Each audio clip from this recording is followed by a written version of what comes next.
Guys, is it just me? Or is it a little cold out? God damn. God damn, guys. Hi, everybody. Hi, everybody. What's going on? Another corker. Another winner. Right, guys? I mean, like... Hi, everybody. Hi, everybody. What's going on? Did you enjoy the episode, everybody? I enjoyed the episode, in case you're wondering, in case that's something that you're curious about. I did enjoy the episode. It was very nice. It was very cute. It was very sweet. I especially enjoyed the beginning of the episode. Although, it's all perfect, right? Like, I don't know what we did. I don't know what we did to earn such an excellent adaptation, guys. I don't know what it is that we did.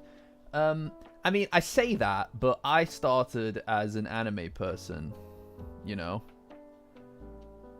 Yeah, it was sweet. You know, there was some changes. I'm not sure what the complaint is there, lol. I haven't spent that much time in the Discord since because I've been messing around with other stuff. I've been doing a bunch of other things. But it was good. It was very nice. It was very sweet. I mean, it's not the kind of episode that I think is going to be like absolutely groundbreaking for people, but it covered a lot of ground. And it was excellent. It was really good, you know? I mean, what we're going to do, everybody, and I presume that the majority of us here already know how this works, but those of us who don't, I'm just going to go through the episode on the monitor and kind of just loosely break down what it is that we see as we go, use it as a kind of jumping off point to discuss things, that sort of thing. It's good to see everybody here. You know, also, I assume most of you are from the Discord, but if you aren't from the Discord, guys, Patreon link in the description. Join as a free member to get access to the Discord, everybody. And also, we've got stuff now. We've got stuff, you know, merchandise and things like that, everybody. Look at that. Really neat. Really neat back there. Art created by people in the community. This time, Angle. So thank you, Angle. I don't think she's here, but thank you, Angle. And also, you can get your hands on the Safeties On Rookie drinking utensil. Colloquially known as a mug. Pretty exciting. Pretty exciting. But yes, link to safetiesonrookie.com is in the description. And for those of you who are too lazy for that. Drinking utensil. Yeah, that's what it is. There you go. There you go. Pinned. Even a pinned comment. It doesn't get better than that. Also, the cat has joined me today. Hi, Sky. She's miserable. She looks fucking miserable. Yeah. They have a good angle on Dandadan there. Quite right. Quite right. What year it's in? What year is it in? I didn't see that. I'm sorry that you don't feel well, Monado. I hope that this is background noise doesn't make you feel worse. I hope that it does not make you feel worse. I'm pretty hype. I'm not like crazy hype. I'm not crazy hype, but I enjoyed it a lot. I'm very excited for the next episode. 2024. Very good. Yes, of course. I remember I saw that in the trailer, now that I think about it. I just think it was a very good... Like, if this is the in-between episode, right? If this is, like, the episode in between two really, really good ones, it's kind of like... That's a pretty good baseline, you know? Something that's been really consistent across this... One thing that's been really consistent across this entire season, actually, is just the way that it looks.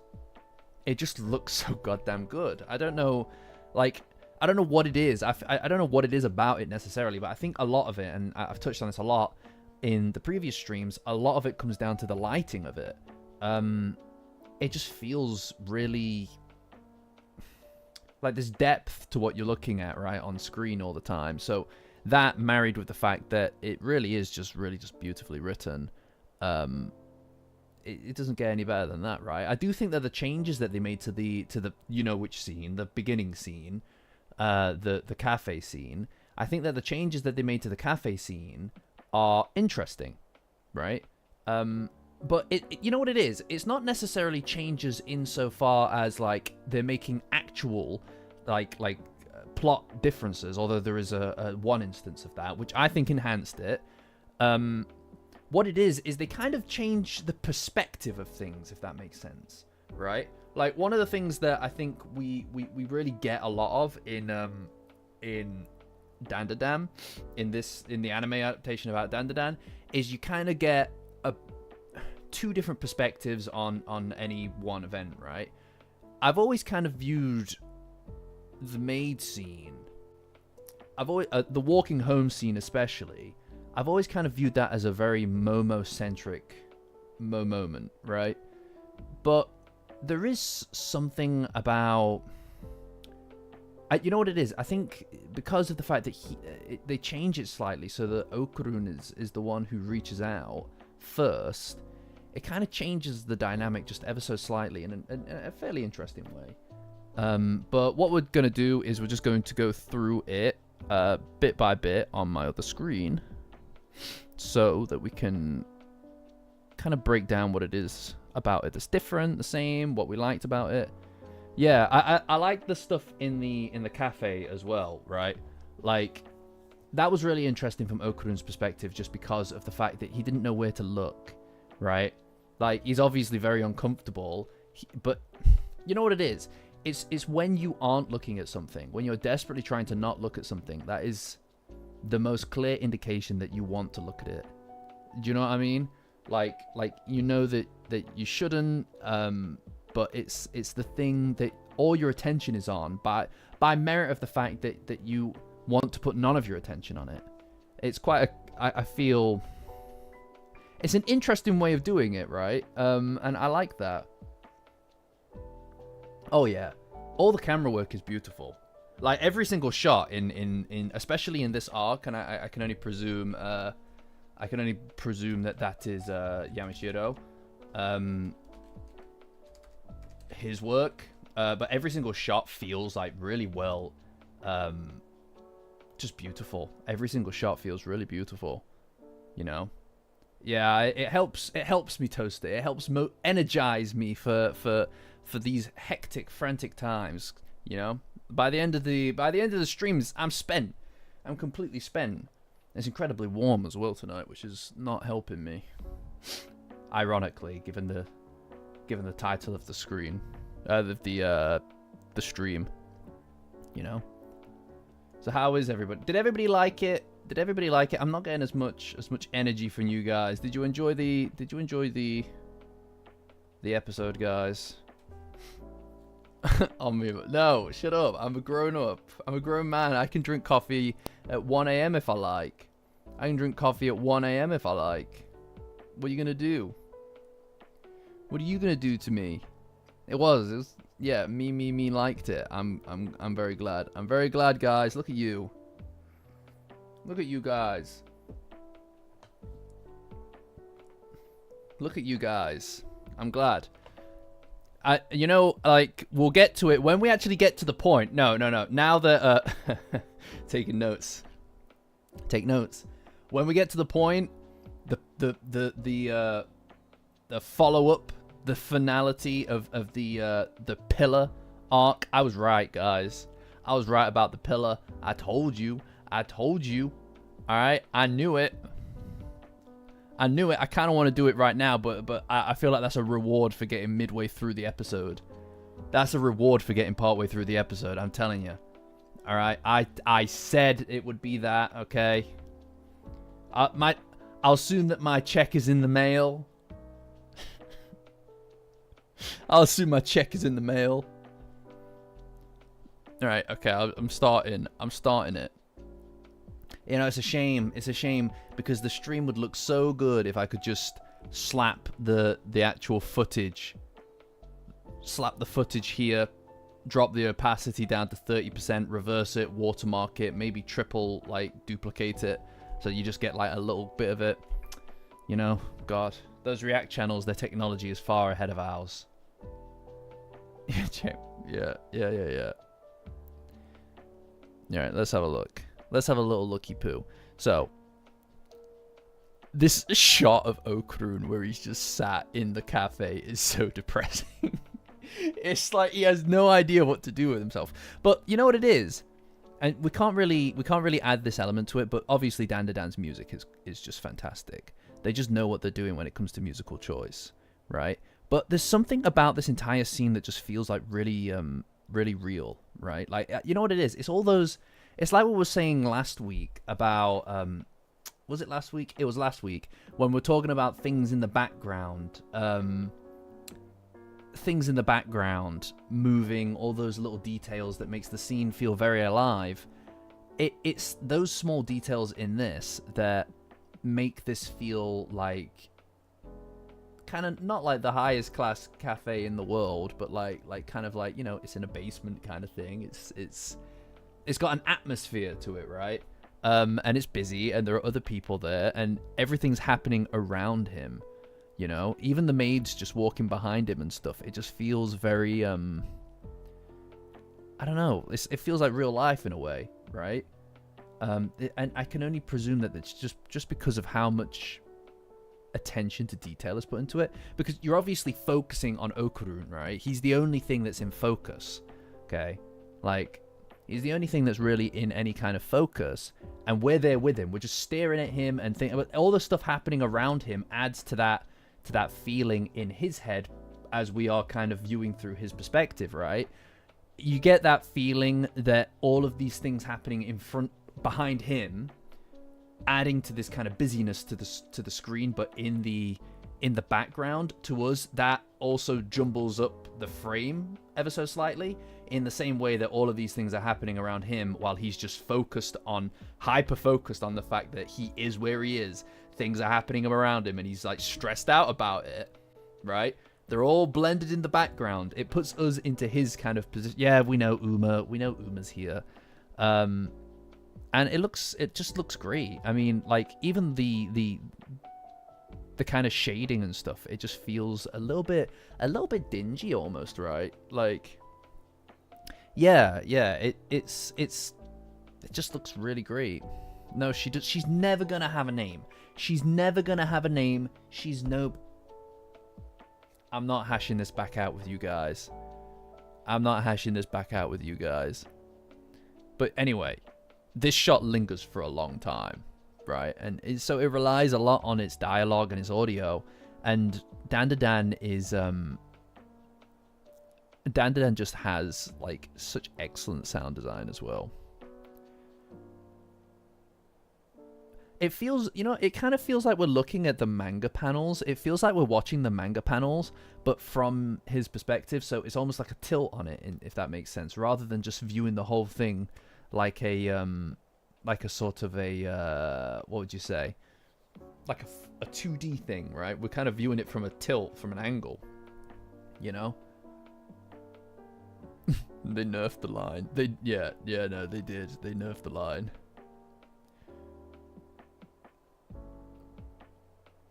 Yeah, he called him a bastard instead. An angle, yes, much like the artist behind this incredible artwork on the merchandise for the Safeties on Rookie merchandise. We have stuff on safetiesonrookie.com, guys. We also have this mug, so you too can drink from this mug. What do you think? Link in the description. And pinned to the comments. Also, Patreon link in the description. Patreon link in the description. No. Patreon link in the description. Join as a free member, and that'll get you access to my Discord. Guys, that's really the place to be for a lot of this stuff, right? A double peace sign. I'll do that next time, Blissy. I'll do that next time. Are we tired today? I don't know. Are we tired today, chat? Chat, are we tired today? I'm warm today. It's relatively warm, right? And this recording studio, we're going to call it a recording studio for the foreseeable. It makes it feel more profesh, you know? This recording studio is like a box. It's like a box. It's quite unpleasant at times. I did it. Anyway. Let's have a little looky poo. Let's have a little looky poo.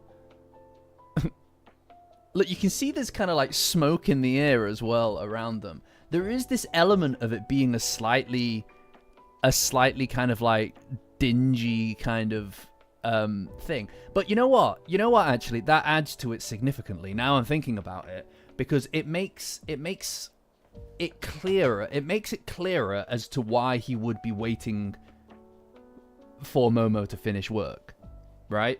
Because it's in a basement. It's kind of dingy. It's clearly in like that part of town kind of thing. So it makes more sense for him to want to wait for her, right? Profesh. Last week it was sketch maxing. Yeah, well, we're kind of going with profesh today, you know? You know, we gotta work that into the sketch. You know? Yeah, exactly. Who's the jungler? Jungler? Oh my god, the jonkler. But there is like that kind of... Also, this whole like thing that he's doing with the glass is very... Look, here it is. Here it is. I can't show you. I wish I could show you. You know what? Guys, you know what would be sick? Do you know what would be sick, right? If we could all just watch this at the same time. If you guys could just watch what I'm doing, right? Because, you know what I mean? Like, there are things that I want to point out because my monkey brain gets activated on all kinds of things. I mean... Admittedly, if we were trying to watch this, right? If we were trying to watch this from the perspective of, can we all fit in the studio? Well, no, not really. It would also get really warm in here. But, like, from, it would take a long time to get through an episode, right? Because it would be pretty much every fucking frame. It would be paused, and then we'd go, as you can see, blah, blah, blah, blah, blah, right? But... I can't mention the time code every time. Nah, I can't. No, you're not having the chair. There's only one chair, and it's mine. You all can stand. You can all stand. Or half of you can form some human chair thing, and the rest of you can sit on them, and then you swap midway through. That's the best that I can do for you, right? Like, I can't do any more for you than that. No, the bookshelf will come forward. I haven't bolted it to the wall or anything. It's... No, right, no one's coming over. No one's coming over. I've decided. You're not coming over. None of you. You've all ruined it now. You've ruined it for yourselves. I hope you're happy. I hope you're happy. I hope you're happy, you arseholes.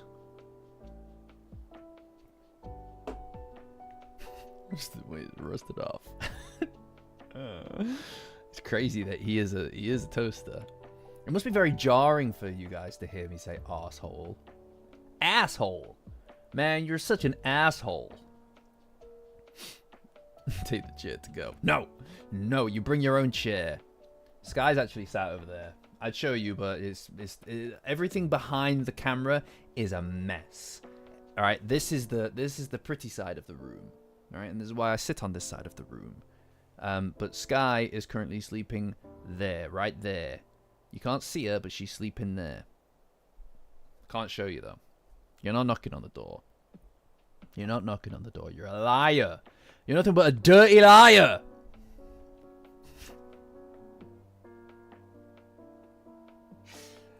Goddamn liar. No. Tell him, stop it. I'm trying to do the stream. Trying to do the stream. I would like to show you where Sky naps, but if I wake her up, she'll just meow at me for the rest of the stream. So I'm going to avoid that. Bring your own chair. Very funny. Very funny, guys. Aww, it's so cute. It's so cute. I don't care if I'm going to get... Look. I'll show you. I'll just show you, right? Look. Look at him. Look at him go. Look at his eyes. He's looking every single... Look at him. He's panicked. He's so distressed. He's so distressed, man. He's so distressed. Aww. Get out of there. He just focuses on the disco lights, right? He's so distressed. It's dreadful. Oh. And then he looks over. It's cute. It's just cute. It's a really just like a pretty much a one-to-one rendition of the manga, right? This is one of those. Oh, apart from, oh, this is actually really cool. This transition is really cool. I really like, again, the general kind of usage of framing and the way that they do this, right? Because obviously, like, when this is, it just, the way that it lines up with her eyes, right? It's not even necessarily something that I think requires a great deal of description as to why it looks good. I mean, it's obvious that this is like the focus of her, like her subject kind of thing, but it just is really interesting. Like, the Dutch angle kind of really nicely demonstrates how distressed Okarun is, right, in this situation, and how otherworldly this experience must be. But it's just a really pleasing angle. It's just a really pleasing thing to watch. I love Miko. I love Miko. Miko's the best. I know that they basically have the same personality, more or less, but I like Miko more. We've been through this, I know. Don't start having a go at me. I know we've been through this. Oh my god. Yes, this is my second favorite angle. As you can see, we have artwork by my favorite angle over here on the merchandise. You can find it at safetyzonerookie.com. Join the Patreon as well, maybe even. We have things all over the place. Patreon link in the description. Join as a free member and that'll get you access to the Discord. It's the best place on the internet for Dandadan. So I'm told. Other people say that. It's not just me. I'm not just saying it. Hi Eric. I disagree. What is with you people? No, I'm kind of a Miko guy. Look at her. But it doesn't really matter. It doesn't really matter, guys. Like, you know? You sound rushed. What does that mean? What does that mean? There's no one with a gun to my head. There is no one with a gun to my head. There's no one with a gun to my head. It does matter. Okay. 5 seconds before the game. No. All right. Okay. All right. Right. We all have opinions. I can see that we all have opinions, right? This overreaction. This overreaction that I'm seeing is typical of Muko people. All right. Of Muko preferers. The screwdriver is. Oh my god. That's true. What do you mean? No, Sky is sleeping. She's sleeping. Again, if it wasn't a mess, I'd show you guys. In a heartbeat. Like that. But I'm not going to. Alright? Muko. No, that sounds bad. No, guys, come on. I wish that we could... Oh, no, that is a really nice shot. Like, where they're just, like, laying down. That's so cool. I love this transition where it changes to his glasses. Right? Look at this. I can see why you like her, to be fair. Look at that. Look at her. Look at her head. She's like a blob. She's like a little blob. These two are menacers. These two are menacers, by the way. They are actually such menacers. You know what I mean? You know, it feels more like, oh, you make it your profile, hell yeah. It feels more like I don't know how to describe it, like it does feel more menacing. This version of it feels more menacing than I saw it in my head, because in the manga I always presumed that it was sort of like a kind of like a, oh, you know, we're just prodding you kind of thing, but this feels more menacing, like they came in here just to, oh, Zero, thank you. Thank you. I'm sorry that you have meetings. I'm sorry that we have to do this when you're working. That's dog shit. I wish that you all would just get on my time zone. What are you doing, guys? Get on my time zone, you fools. If you could all just get on my time zone, please. Thank you, Zero. It means a lot. Genuinely so much. Like it's a shame. What we need is a weekend stream one of these days, guys. You know, there are other places in my time zone that aren't in the stream, in the studio, in the studio. All right, there are other places that aren't in the studio. You know, do a season recap on a Saturday. Oh my god. Maybe at the end of the season we'll do a end of season extravaganza. An end of season extravaganza. What do you think? Oh yeah, shit. I forgot, guys. There's me with my stupid head forgetting things. We hit 5K, guys. 5,000 subscribers. Holy shit. Holy shit. In fact, it's closer to 5,100 at this point. We kind of missed it by a little bit. Wow. Holy shit. This has been crazy. This has been an absolutely crazy, unbelievable experience, guys. Like genuinely, I don't know how to, we'll get back to the episode very soon, all right? I can't even count that much either. I don't know for about that didn't even make sense. If someone drops £5,000 into the chat right now, I'll throw it back, all right? £5,000. Hell yeah, that's what am I doing? What am I doing? I'm in the middle of talking about something. You've derailed me, Jellies. You've derailed me. I'm in the middle of saying something. All right? Oh, fuck. I put a price on it. Don't clip it. Don't clip it.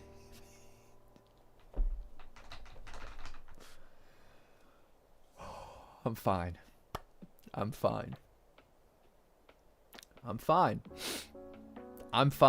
Anyway. What was I saying? I'm getting completely derailed. I'm trying to talk about something important. 5K. Right, guys. We hit 5,000 subscribers. That's incredible. Right? That is incredible. I genuinely didn't think that we'd get here, especially as quickly as we have. The last month has been just like I knew that there would be a bit of a bump from the new season releasing, but I didn't expect it to be this much. No, you cannot negotiate to have to. What is wrong with you people? All right, you're not doing a bake sale, and if you get 5K, I'll just say that I lied. £5. No, don't contribute to this. Thank you, Blissy. That's very kind. Alright, 1,000 more of those, guys. 1,000 more of those, alright? What am I doing? What am I saying? Dots in the wrong place. Why are you people like this? I'm trying to be honest. I'm trying to be open and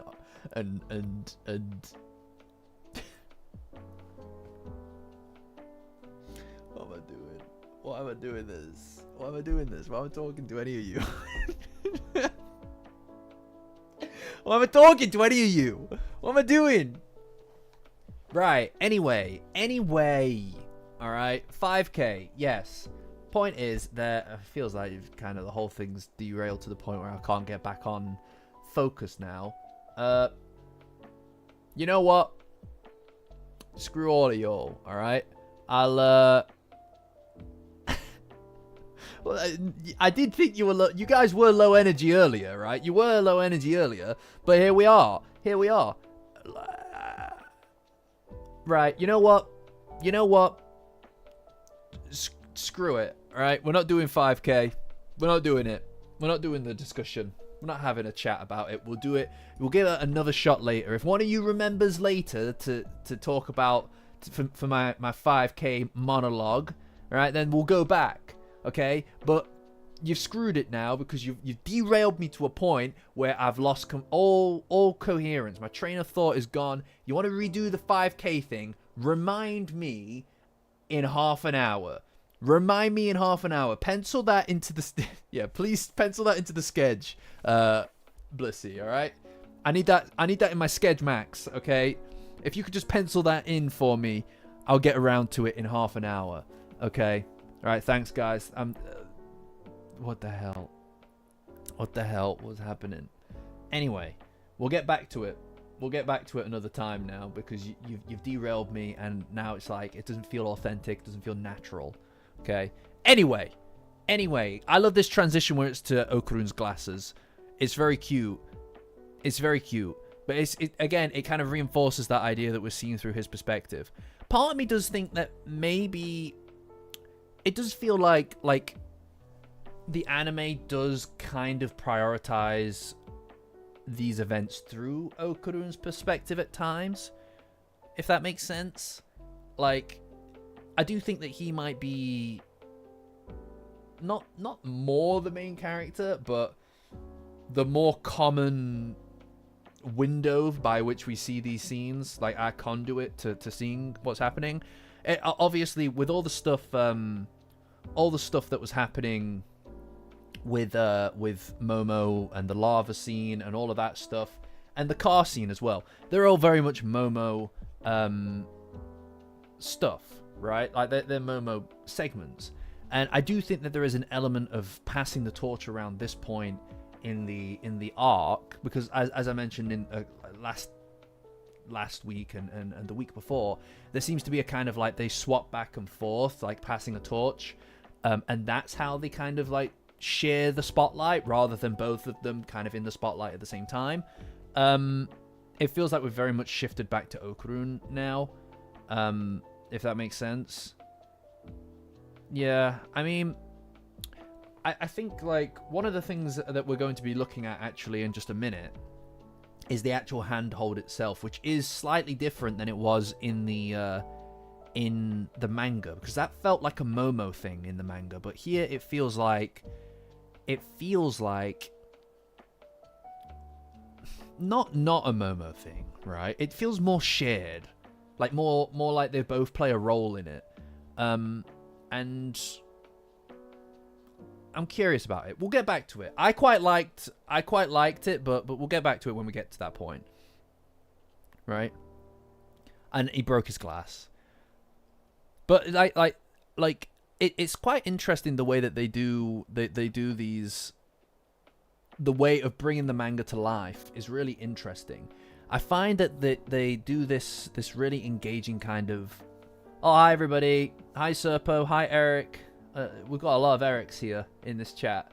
Got many Erics. I think that's 3. That's 3 Erics. Anyway. The way that they bring the manga to life is really interesting, because it feels like they pad out all of the scenes between the main shots without ever missing a beat with the main shots, right? It's kind of like they just add the connective elements between them, like and make it interesting to kind of like jump between each of the shots, as well as getting to the panels themselves, right? Like the bit with the glass where he breaks the glass is just a really fun visual gag to break up all of what's happening. It does feel like perhaps they don't linger quite as much on the kind of like romance element in this scene.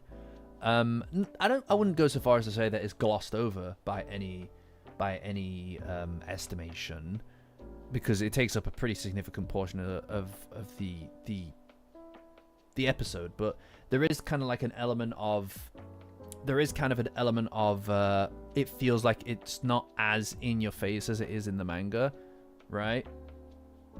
Yeah, I think maybe a little bit more could have been quite nice. But I mean, I don't really mind, right? Like, I don't really mind, because I suppose at a certain point it becomes a bit much, right? Like for casual viewers, it might be a little bit much, because we've had quite a lot of Momo and Okarun stuff. I personally, and I know all of you guys, we like that a lot, right? But maybe they just wanted to get to the actual the meat of it, right? Which was the handhold itself. they do a lot of shot changes for sure, but all the scenes are the same. You're quite right. And it feels like I said, that we're seeing this really from Okurun's perspective rather than just the scene from a kind of like almost neutral perspective, if that makes sense. You know? Kick the can. Yeah, I mean... Well, you know, when I actually get to... When I get to the bit in the... No, I hear you, Sir Poe, I do. When I get to the bit in the video here, right? When I get to the bit in the actual episode where we talk about the handhold itself, then I'll kind of like try to really put my perspective out there. It's just like I keep jumping to it and jumping back, so the quicker that we get through it, man, I fucking love the intro. The intro is so good. The intro is so goddamn good. Why? Like every time I watch it, I like it more. Every time I watch it, I enjoy it more. It's just, I don't know. It's just cute, sweet. It's cool. It's just everything, and it feels like a story. Every time I'm watching it, it feels like this is like it. Like they get it. Everything about it is so perfect. I know that there's a video to go watch if you want to know about the perspectives, guys, but. Yeah, Blissy, exactly. That's why he's the producer, everybody. That's why Blissy's the producer. If I could assign roles here, they would be assigned. Alright, but, yes, go watch the video. I enjoyed making that a lot. But yeah.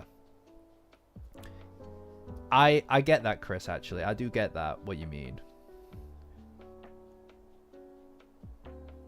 Yeah, I mean, if everybody, all three of us. Toaster is one of the three of us.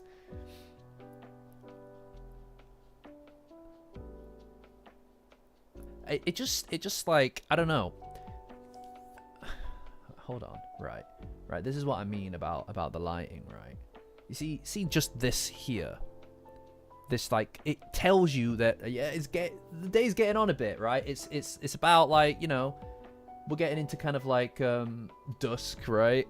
Like the evening time, and it just feels like really like an extra thing. It could have just been a whole lit scene, a completely just blankly lit scene. Look, I'm gonna be honest with you. I don't watch much anime at this point. I don't know how production value is, or how anime generally looks right now. The last thing that I watched really was like probably a bit of Demon Slayer. I don't really care for the super glossy look that a lot of anime is taking from what I've seen, just because it kind of feels like it kind of instills a lot of flashy colors, a lot of effects, things like that, and that looks cool in fights and everything, but that is kind of, it becomes one big blur to me at a certain point. I just don't care. Like, it's like, okay, everything here is flashy and bright and crazy. This is so subtle, but it feels like really gritty and real in a way, right? Like you can see that this kind of era, like especially for Japan, seeing like things like graffiti, for example, on the inside of the elevator, and the actual dirt and stuff like that on the walls, you can kind of get, look, you see even here all the little bits and things on the elevator door. It kind of feels like this is not the best area of town, and it adds to that reasoning for why it is that he'd actually want to stay behind, right? Like in the manga, it just feels like he's doing it because that's the gentlemanly thing to do, and he wants to make sure that she's safe, obviously, show that he cares, that kind of thing, and that's great, and I love that. I do love that. Here, it's like every single shot, hi Yuri, every single shot feels like you get it. You get why he would want to be waiting behind for her, right? I don't know. I think it's just like those, and even just the lighting itself feels really nice. You can tell what time of day it is. You can tell what's going on, where they are, that kind of thing, right? It's really just beautiful. Like there's a bit later on where he's talking to Mantis Shrimp, and Okurun is on one side of him, then another, and the lighting is coming from a very obvious direction, right? I think it's also kind of like a dusk kind of time.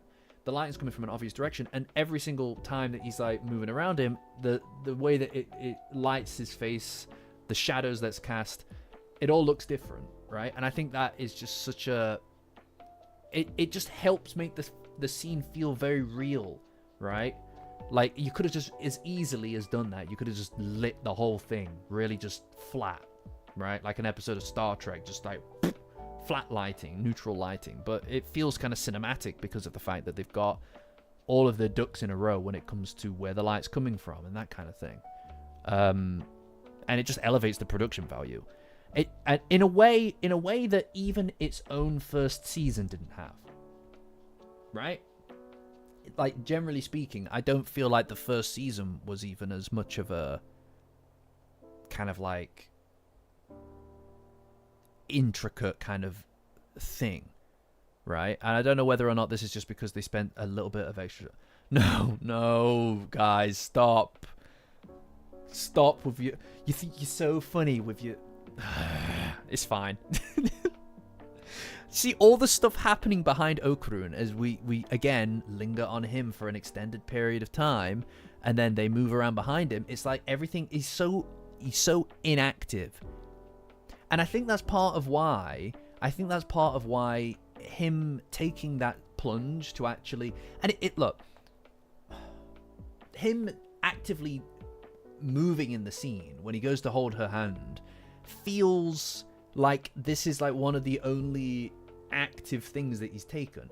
But his hesitation also shows that he's not all the way there yet, right? I think that it was actually you know what it is? I'm stewing on it now, I'm talking about it now, and I'm still trying to figure out exactly what it is that I feel about some of the changes, right?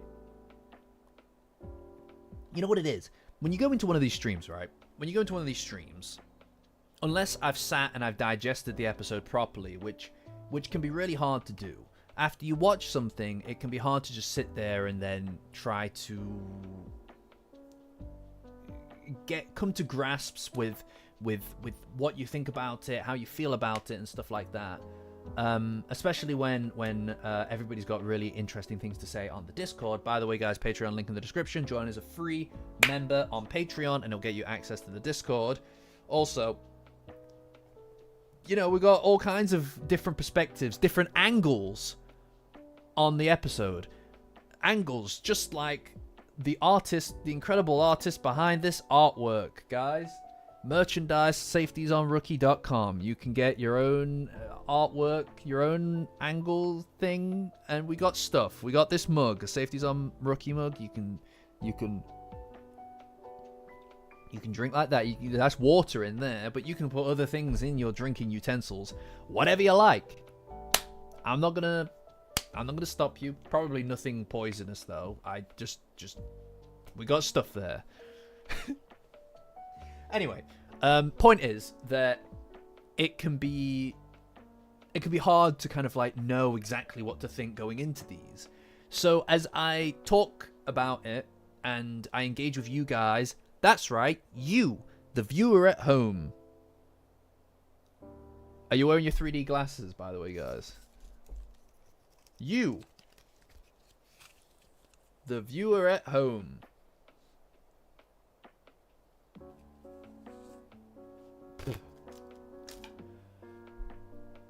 What was I saying? The viewer, you. As I talk to you. It's a Doctor Who reference. As I talk to you about this, I start to understand a little bit more about what it is that I think about the episode, right? And that's really important to me. Like the whole kind of like all these videos that have been released, right? All of the videos that I've released recently after the episodes have been complete, the only reason I've really released those, except even including the Evil Eye, the only reason that I really have created those is because of this space that we've had to communicate about it. And to me that's really important, because otherwise, like, this is just how I kind of like digest my media and start to understand what it is that I think about this thing, like by talking, right? I yap. You may not know it by now. I yap. All right. Sue me. Don't sue me, please. Please, I have nothing. Don't take what little I have. I yap, right? And because of that, I'm able to properly understand what I think about things, right? And now that we're talking about this scene, right? Now that we're talking about this scene and we're talking about the handhold and what exactly that means for the characters and things like that, I'm starting to kind of have opinions about it in a way that I didn't before, which is great, which is exciting to me. I don't know that there's anything in here that's necessarily like video worthy necessarily. I need more time to digest it, but I mean, I don't know, you know? I mean, maybe a YouTube short, but I'm not doing that. Mukovid, surely. Nice try, Toaster. Nice try. But anyway, they grab him, and again, there's that element of symmetry once more, which also highlights that these guys are just they are the best. Look at them. Look at them, though. Come on, guys. Come on, guys. Look at them. But anyway, there's that element of symmetry as well as showing that these two come as a pair, which is just great. It's just great. Like, it's the same as what they did last week. It just looks amazing. Yeah, he looks very cute here, doesn't he? This whole sequence is the best. This, for the record, I don't know if it's doable or not, guys, but these two could easily be emotes on the Discord. Patreon link in the description. Join as a free member to get access to the Discord. It's the best place on the internet for Dandadan, or so people tell me. But anyway, there you go. Matching emotes. Come on, guys. What you doing? What you doing, guys? You're slacking. You a slacker? Huh? They are the best, though. Anyway, they grab him and they start dragging him off. Ridiculous. And he just wants to stay. Look at him. They know this bit. This shit right here. Nah, this shit right here. Now we're talking. The end of the shit post. Now we're talking about actual changes, right? This is an actual change. This right here is an actual change. And you'll know another actual change that comes because of this, as a consequence of this. Somebody sat there and thought, you know what would actually be sick? You know what would actually be sick? If he had the photo, right? Now, when he runs up to Momo, unlike in the manga, he is holding this photo. I can only presume that he's been sitting around all that time, just kind of like looking at the photo, man. Hi, Zenny. You know, it just shows that it's meaningful to him, guys. You know, because what else is he going to be doing? What else is he going to be doing kicking around there at like 10 p.m.? It's such a good addition because it's kind of like 6 hours of photo. Yeah, he's the kind of guy. That's his bag, Yuri. That's what he must have been doing. He must have just been sitting about, hanging about with it. Because like even here, right? Like here is great. This whole bit, because they don't look at each other, and this is just like. But I never made the inference before from the manga. I never made the absolute inference in my mind that they are so that they haven't looked at each other except for that one kind of like glance that they shared, right, back in the actual cafe. Because even when they're pushed together here, right, they are exclusively looking away from each other. Like both of them can't stand it. And it's crazy to me. It's one of those things where I've spoke about it a few times, and I put it in one of the videos, right? It might have been the second to last video, the tunnel scene one. There is like an element of complete privacy to their relationship, right? Like everything that they do and every way that they thrive is in this little bubble world, right? Or we could call it a tunnel. Somewhere that's away from everything and everyone else. So having that, despite the fact that they're underground in this case, right? Which is also kind of like a tucked away space in the world. Having that on display in front of people that they know, and kind of people who know what the deal is, right, is super uncomfortable to them. That's not something that either of them are really prepared for. So this is the result. It's this frustration and this complete embarrassment, not being able to even look at each other. It's very interesting to kind of see that, and obviously this was also reverberated in the manga, right? Like, it is in the manga, and I do think that this is a kind of like, well, they could be upstairs or downstairs. You're quite right, Tuma, but I think that there is an element of kind of like, oh, it is upstairs. You're quite right, because Momo comes down the stairs. You're quite right, Tuma. But there is like this element of complete unpreparedness, right? Like, they're not ready for this, and because of that, they can't even look at each other or talk to each other. Even now, when everybody's left, that lingers in the scene, and it still feels like they are trying to kind of like there's this internal push. There's like an internal push or drive inside of themselves to almost push the other one away, right? In the same way that Okurun, as we saw at the beginning of the episode, looks in every other direction in the room besides at her. In the same way that he looks in every single direction except her direction, it's that almost like he knows where he wants to look, but he also knows that that's where he shouldn't look, right? So he looks every other way as if to kind of push it out of existence. In that same kind of capacity, they kind of have a desire or a drive inside of themselves to push the other one away and act almost coldly towards them in order to kind of like hide the fact that they feel a certain way. But that is the most telling, the smoking gun as to how they actually feel, right? It's very interesting. Well, yeah, I mean, I also find it funny that like every single time it's about catching a cold when they're outside, getting sick. It's yeah. Just standing there with the sign for ages. I hate it. That'd be the worst. Well, you haven't watched it, Zenny. You should definitely watch the episode for sure. You know, like, it's a shame that we can't all watch it at the same time. But anyway, yeah. And then he just walks off and stuff. It's very sad.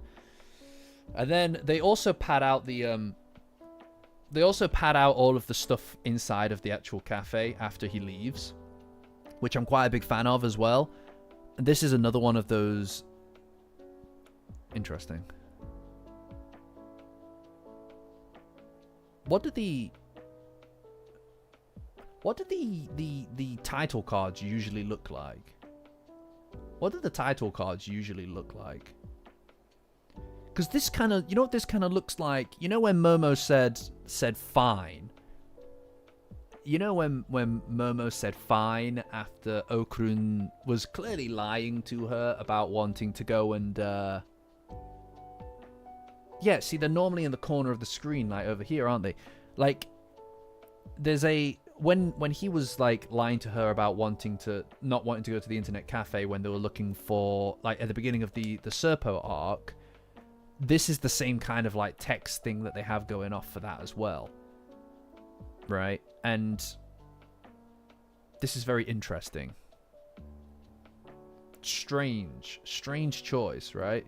Yes, that's what I'm referring to, Udon. That's what I'm referring to. That's what I'm referring to. And I can only presume that there's a significance to that, right? Like, there must be. Why else would they put it here? Interesting. I suppose it's kind of got... There's maybe a tad of, like a bit of an omen type element to it. I don't know. I mean, there's another really interesting bit, actually, at the end of this episode, where they go to the... Yeah, it's kind of... You know what it is? It's kind of like... It feels like when there is a moment that they kind of like that slips by them or something. It feels like both of those are times where they've kind of had to separate or split apart because of the fact that somebody isn't saying something, or somebody is keeping something in, or somebody is not expressing how they actually feel about it. It just the text itself kind of, and it again, even though it is saying, you know, feeling kind of gloomy, there is an element of kind of like, I don't know, like an air of like fucking to it, you know. But right at the end of this episode, when they're in the school, and they're kind of like looking around, and it plays the same music as when they're both in the first episode, when Momo and Okurun are both in those different locations, specifically the hospital. It kind of like, the cinematography feels like a complete callback to that, right? Even down to the fact that it cuts to a phone during it. We'll get to that though. We'll get to that. Anyway, yeah. So this bit with the cafe, where Momo's in the cafe and she's still working, it's just so. This is real, by the way. This is real. I hate this. I hate this every single day of my life.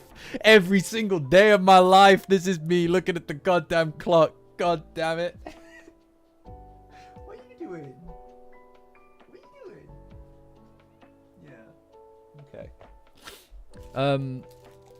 Swear to God, every single day of my life, that's me looking at the clock, guys. Oh, you made the GIF. Yes, you did make the GIF. I saw it. I saw the GIF. I saw the GIF. You don't know. You don't know my day job. 10K. 10K. It does. It makes time go slower. And that's like this whole thing, right? That's this whole thing. But they really kind of like, they kind of really drive up the monotony of this, of the working scene, right? You know what I mean? Like, they keep redoing the same stuff over and over and over and over and things like that, which is effectively what she's doing, right? It's monotony incarnate. But just striding past the clock every now and then is just so real.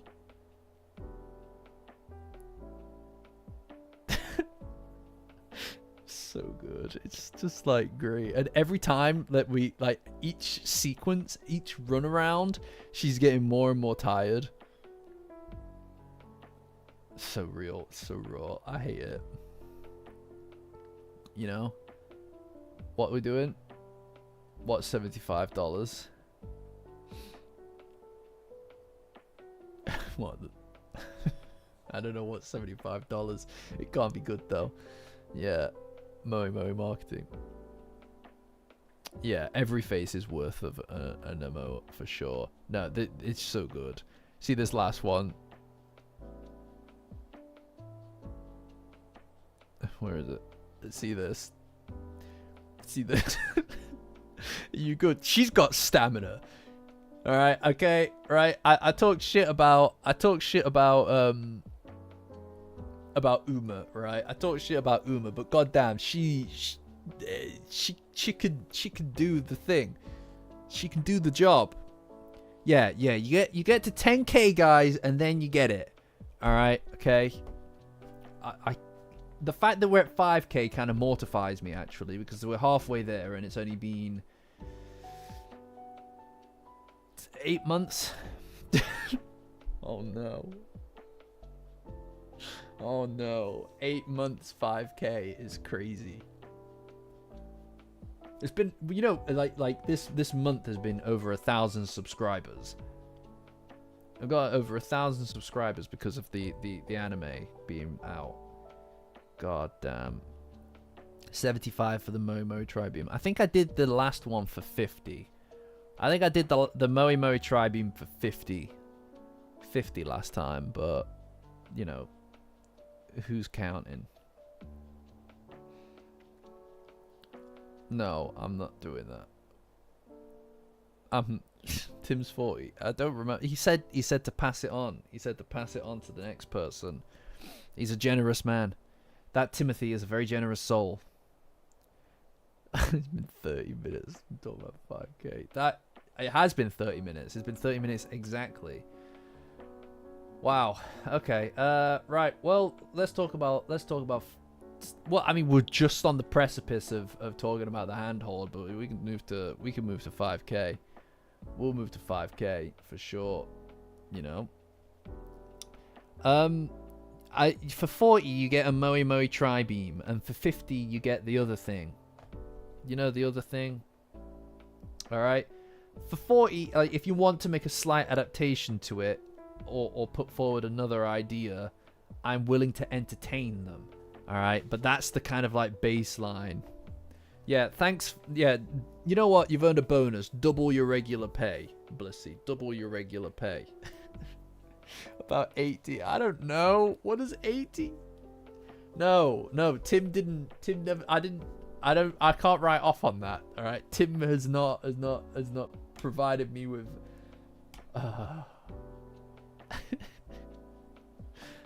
£5,000, yeah, and I'll throw it back. There you go. £5,000, and not a penny less, and none of that Canadian money either. I mean £5,000, GBP. All right. Anyway, god damn it. I know. I just want to talk about my 5k accomplishment. Okay. God damn it. It's like you got a problem. You sick fucks. Anyway, we hit 5k. All right, guys, that's 5,000 subscribers. Now, here's the thing. I never thought that we'd get to this point. All right. I remember releasing that first Momoka Room video and being absolutely shook at the notion of having 1,000 subscribers, because that's when you get monetized, right? And it's really funny because what's really funny is when I first monetized the channel, right? When I first monetized the channel, I'm ignoring chat because I need to move on, right? When I first monetized the channel, all I could think about is how unfair it was. Ridiculous. How unfair it was that all of the views from the Momoka Room video up to that point, which was like maybe like 40,000, something like that. I remember just being so irritated at the notion that all of that was non-monetizable, right? But because in my mind, that was it, right? That was the thing. That was my whole thing. I thought that was it. I thought, right, I've done my thing. I've released my thing, and I didn't get a bag. I didn't get the bag, right? Which is silly to think about now. Because I didn't expect that it would become anything beyond that, right? At first, that's all that I really thought. They did serve ads, Monado. But in my mind, right? In my mind, that was the video that was released, and then that was it. Okay. And it was because of the fact that I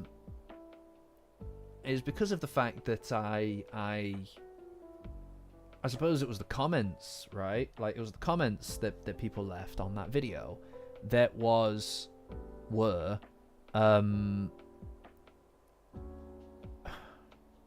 it's hard to describe. Like it I don't know how to put you guys in that position of literally every single day, right? Just really try to put yourself in this position. Every single day from the point of releasing that video blowing up, which was about a week in, every single day I was waking up and reading like a ton of comments that were just so positive. That kind of positivity injected into your life is like wild. It rewires your brain completely. My brain completely just 180'd. It was absolutely absurd. I wish that as a thing, as a feeling, as a sensation, I could bottle that. I wish I could bottle that shit up, because it is amazing. It is the most amazing thing. And a lot of the the comments said similar stuff, right? And it was all very similar, insofar as it was related to people liking the format or the way that it was written or something like that.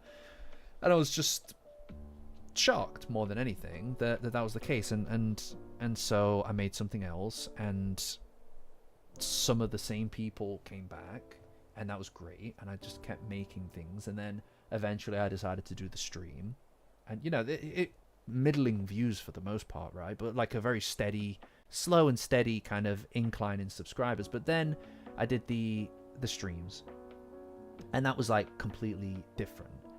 And at a certain point, despite the fact that it begins kind of like from the perspective of wanting to secure the bag, which is what it felt like at the beginning. I'm going to be honest with you. That's what it felt like. I was annoyed that I didn't get to retroactively,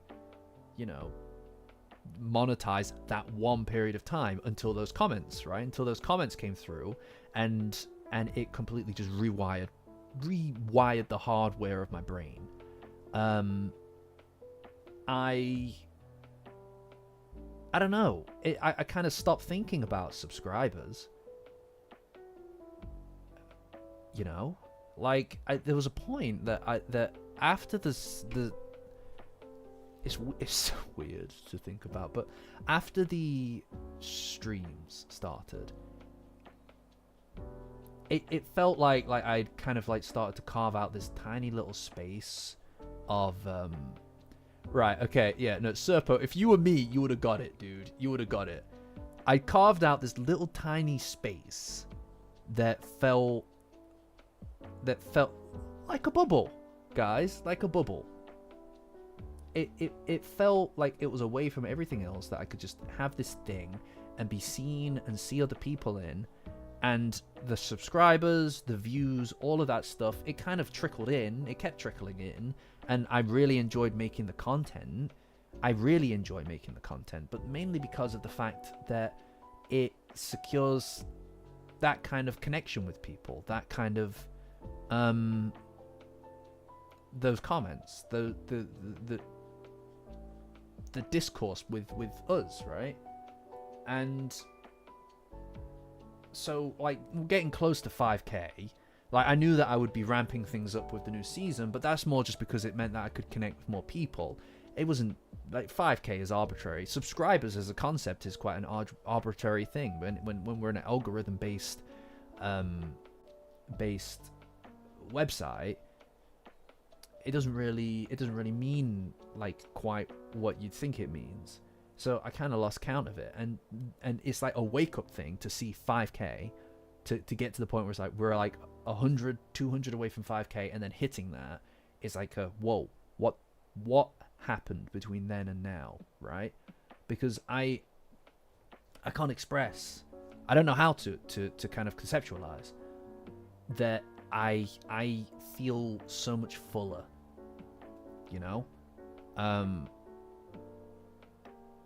I feel very fulfilled, if that makes sense. And seeing even the old videos and old content suddenly start to do well again, like really like ramp up, and people to take attention of it and things like that, it's like crazy. It's crazy to me, because people enjoy something that I made.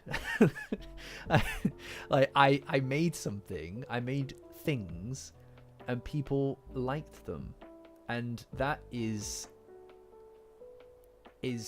beyond that's all that there is, man, is to make something and people to like it, all right, and for people to not fucking hate it, and to create something like a community around it is, again, I wish I could bottle that up for you guys. I hope that you feel a fraction of it at least when you look at the Discord, because everybody's responsible for that. Patreon link in the description. Join as a free member and get access to the Discord. I wish I could pass that on to you in some way. It's fucking crazy, man. And we're here at 5k. We're here at 5k, and it feels no different than at 1 or 3 or 4, whatever. It doesn't matter, because as long as the core audience are here, the growth of the channel, these things are secondary to the fact that what we do is make something, right?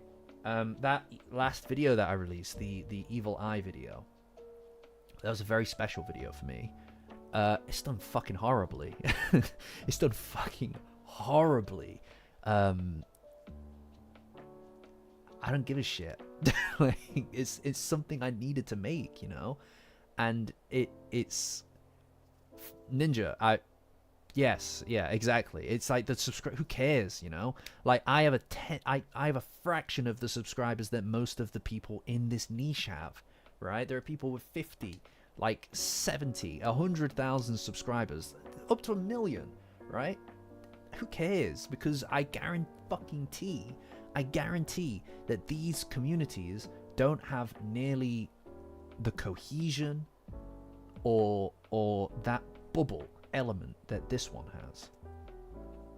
You know, like, there are people who have 60,000 subscribers who wouldn't be able to muster up the same kind of energy for this stream, for the last stream, for the fucking premieres. That kind of stuff is not something that just happens, man. I don't know what to tell you. It's pretty good. It's pretty fucking good, guys. Yeah, cool. And everybody's crazy good at stuff, right? And again, it's kind of an arbitrary number, 5,000. It doesn't really matter. Like 2,380. Like, what does it matter?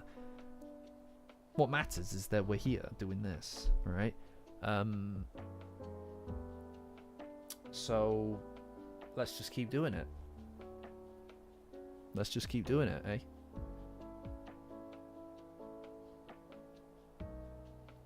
That makes me very happy to see, Jenny. That makes me very, very happy.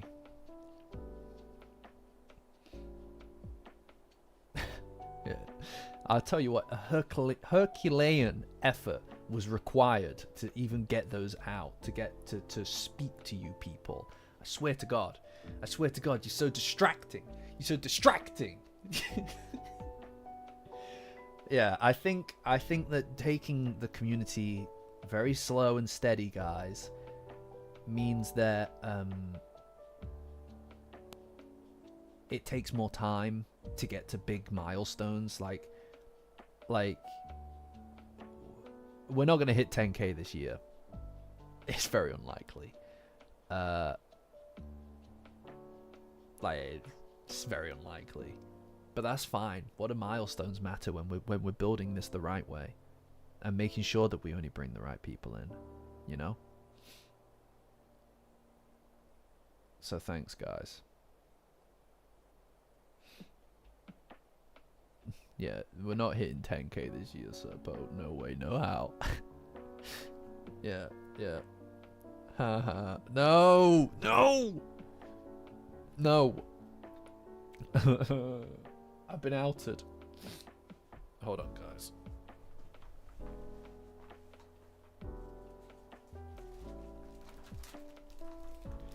It's not impossible, but like the season is winding down.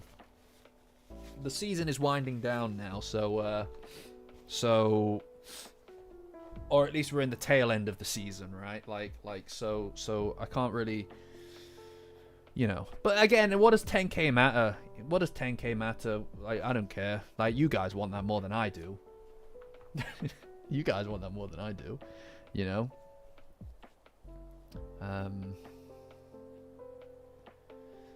Anyway. Episode, right?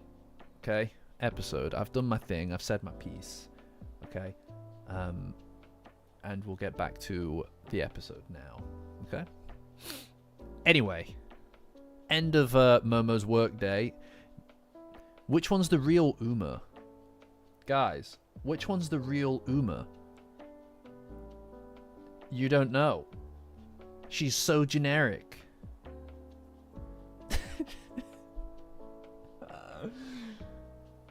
Yeah, well, I'm glad that you're here, Toaster. I'm glad that you're here. I'm glad that all of you are here. Look at yeah, Uma 1 and Uma 2. There's like we are Venom. No. Maybe Uma with the friends we made along the way. They're clones. They're the same. No. She's that generic that you can literally there's like I don't care. Anyway, they're downstairs now. She goes downstairs and the lighting is so pretty. It's so pretty. Look at it. This almost looks like a different show. This almost looks like a different show. A completely different, like, world. It's really pretty.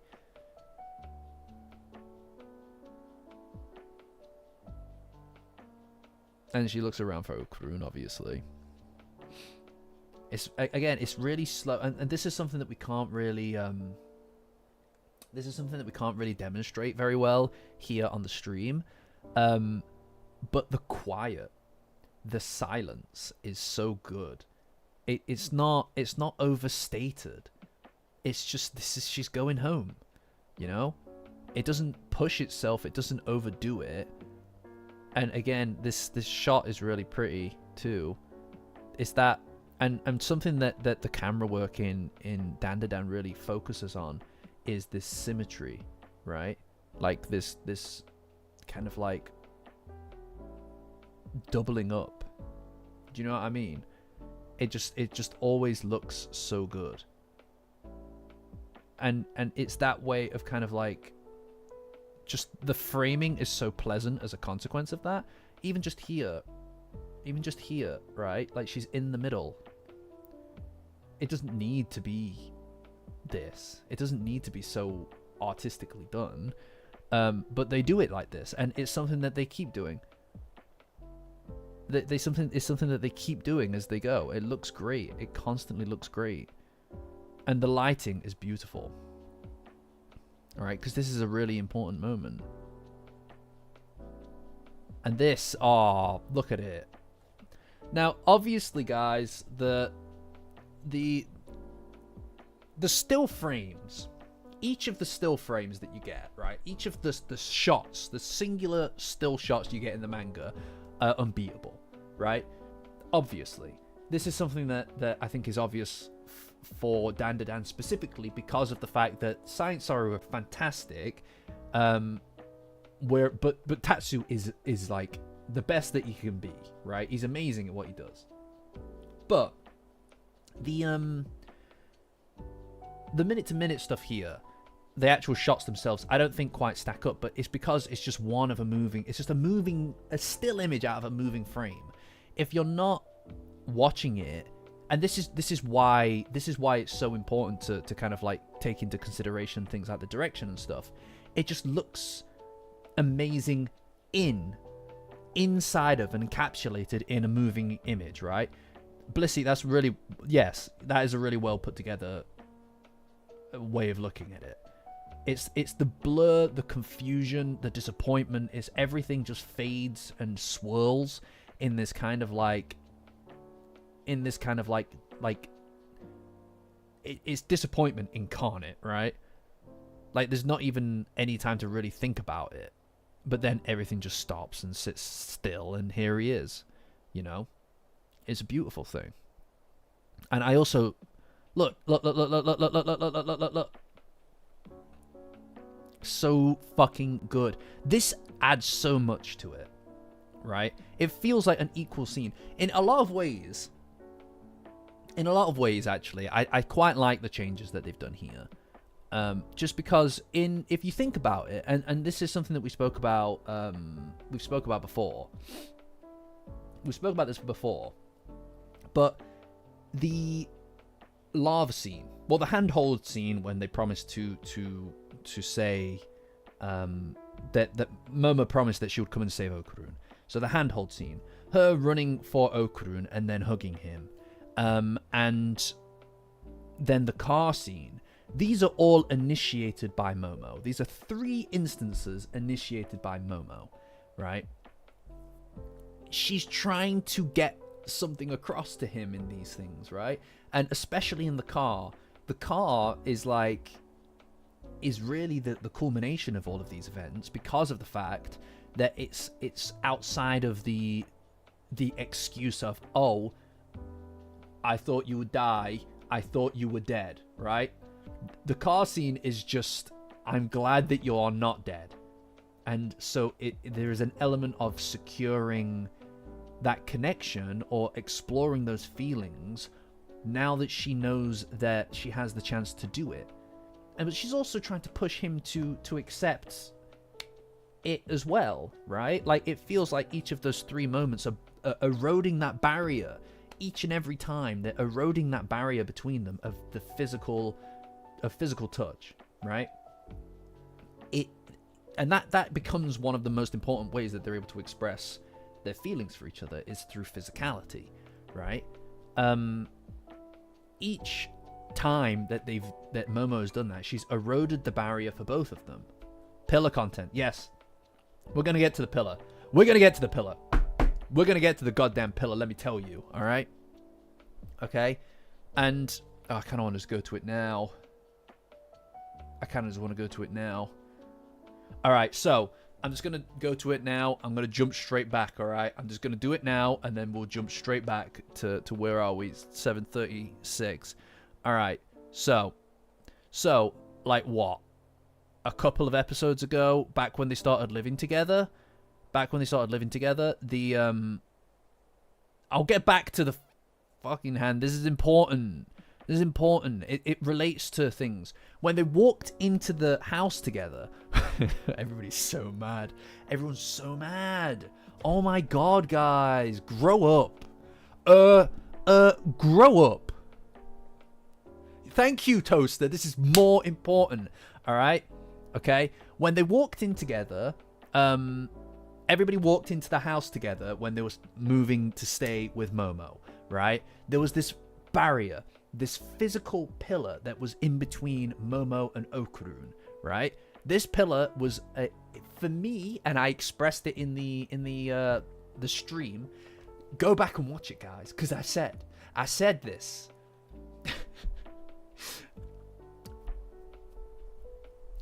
Anyway, there was a pillar between them, right? And to me, that was a metaphor. It was like, why would you, for someone who is so on top of all of their shots, all of their framing, the blocking out of every scene, why would you have this huge fucking pillar in between the 2 main characters, right? The 2 main characters who are in a growing relationship, right? It's because of the fact that there is a barrier, a literal physical barrier between them. There are few things as physical as a fucking piece of wood in the middle of your house, just like fucking a pillar, right? A physical barrier, a barrier of physicality between them. It's something that stops them from connecting, and it puts them and blocks them out into 2 separate areas completely, right? It's just splat bang there. Now, I remember saying that when they walk in together, because of the fact that the evil eye is destroying the house, which he is doing, they are also living together for this period of time. So there is an element, of the house is a metaphor in a way as well. In destroying the house, there is kind of like the more destroyed that the house gets, the closer that the characters are supposed to bond over time, right? So they are losing something, but they're gaining something as well. My presumption here was that when they walk in together after the handhold, we would have that same shot. They would be blocked out in the same way in the scene, but that pillar would no longer be there because that barrier between them has literally been destroyed, eroded.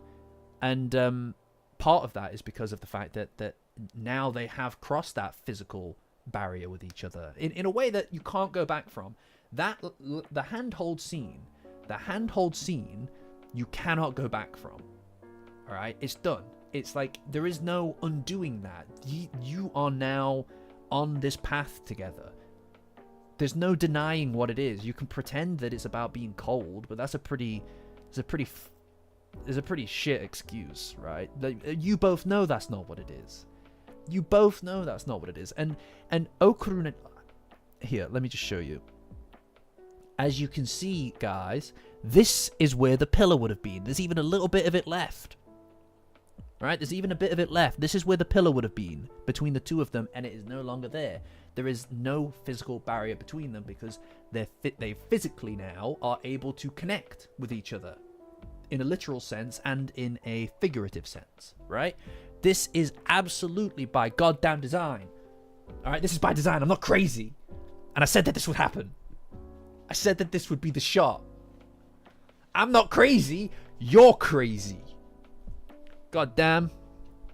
But look, you can even see a bit of it left because living together, even though the house has been destroyed, has led to them being able to connect, with that physical barrier no longer being an issue anymore. And this is where it happens, right? I mean, even here, even every crazy person. See here, even here, he showed up, but there's still a distance between them. All right, and I love this. It's such a, oh my god, it's such a nice. Like, not only have you got that symmetry, they are literally from different worlds. They are at different ends of the screen, right?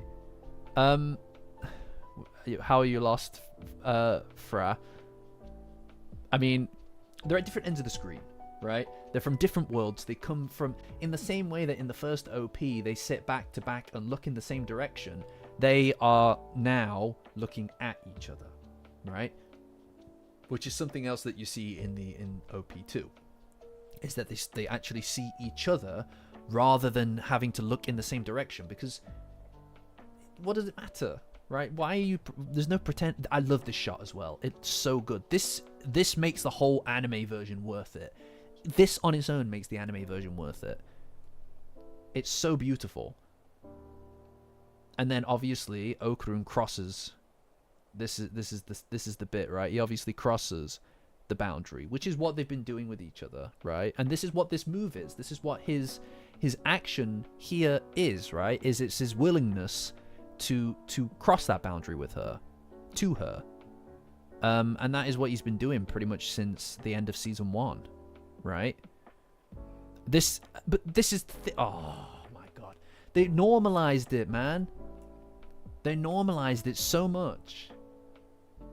They normalized this touch element so much now that he feels comfortable, or at least comfortable reaching out, right? But then his higher brain function takes control because there is a natural pull happening. There is something happening that is not a conscious thing because they've normalized that relationship between the two of them. And this is what I really like about this. And I know that some people are probably going to be a little upset that they changed how this happens and it's not just Momo that's choosing to, but she's chosen to do it herself 3 times. Thrice, guys. She's chosen to do it herself thrice. Okay? And now it's kind of his turn. It shows that that wasn't wasted, that wasn't pointless, that those attempts by Momo to erode that physicality between them is not just a one-way street, and it doesn't have to be. Okay, it doesn't need to stay a one-way street because he is also willing to try to, right? Like, this is a guy who's never had a friend, by the way. This guy's literally brand new to friendship, let alone whatever this is, right? And he's just a completely different guy. And he's learning, and it's work. And it's just a handshake. Yeah. Should have made that the thumbnail. They shake hands. And then open brackets. They changed the scene. Momo and Okurun just friends. But anyway, his higher brain functions clearly take control here. He's like, whoa, what the fuck did I just do that for? Like, what are you doing? Oh, so good. Look at all this empty space, but like they fill it with all this light. Ah, you know what it is? This is really pretty because it kind of, it takes it out of the it takes it away from this kind of like, oh, they're the protagonists of this story about ghosts and aliens and shit, right? It brings it down to they look small. These are just teenagers who are figuring it out, right?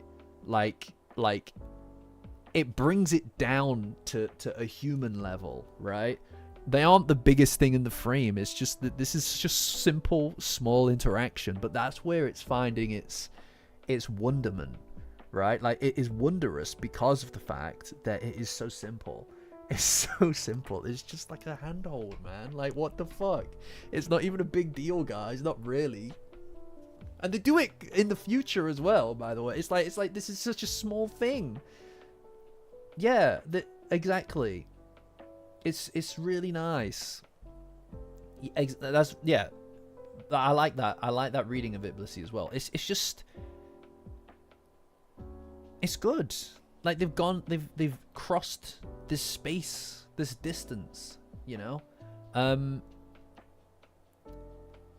look, he has I guess some degree of a desire or hesitation to go back, right? Because he doesn't know whether or not he's being met there. And the way that they do it, right, is it's just so, I'm trying not to get copyright struck just for showing a scene that I like, right? And then obviously it's not, this is not a conscious thing anymore, right? It's like almost, oh man, it's just so good. Like, this is human. This animation itself is so simple. Everybody does that with the bags, right? Like, it makes it like, you know what it is? It's the when you sit and you read the manga, you don't think about the steps between the panels, right? You don't think about how they get from let's just go home to her grabbing his hand, right? And he's not the kind of guy who's just going to extend his hand to her, really, right? So it makes the scene and crafts the scene not just about the moment, which is obviously very important, the actions, the moment, but it also nestles that moment inside of the characters, because they respond and they react and they act within the scope of how you would expect them to act specifically, and that's what creates the moment. It's just really well done.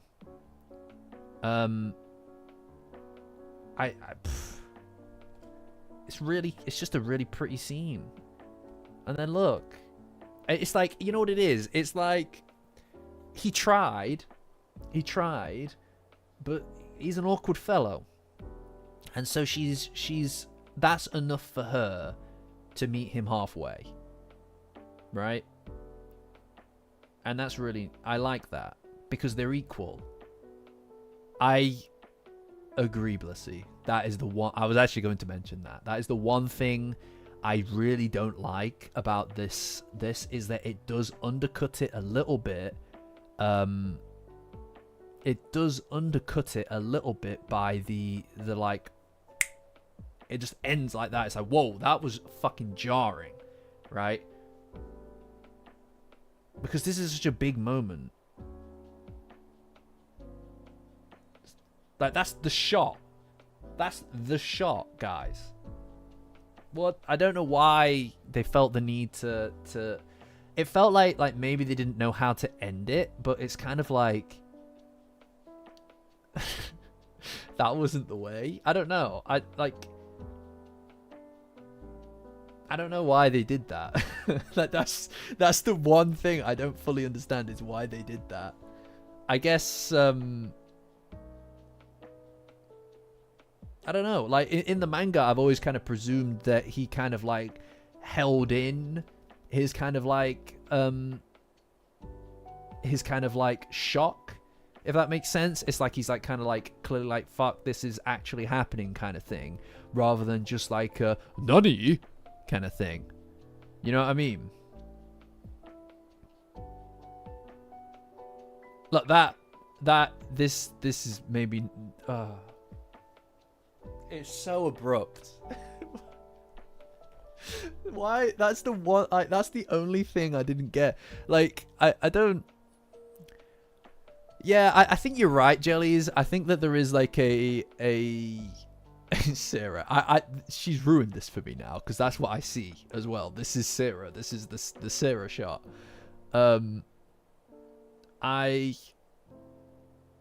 Yeah, I mean, they could at least animate the 34-minute walk home.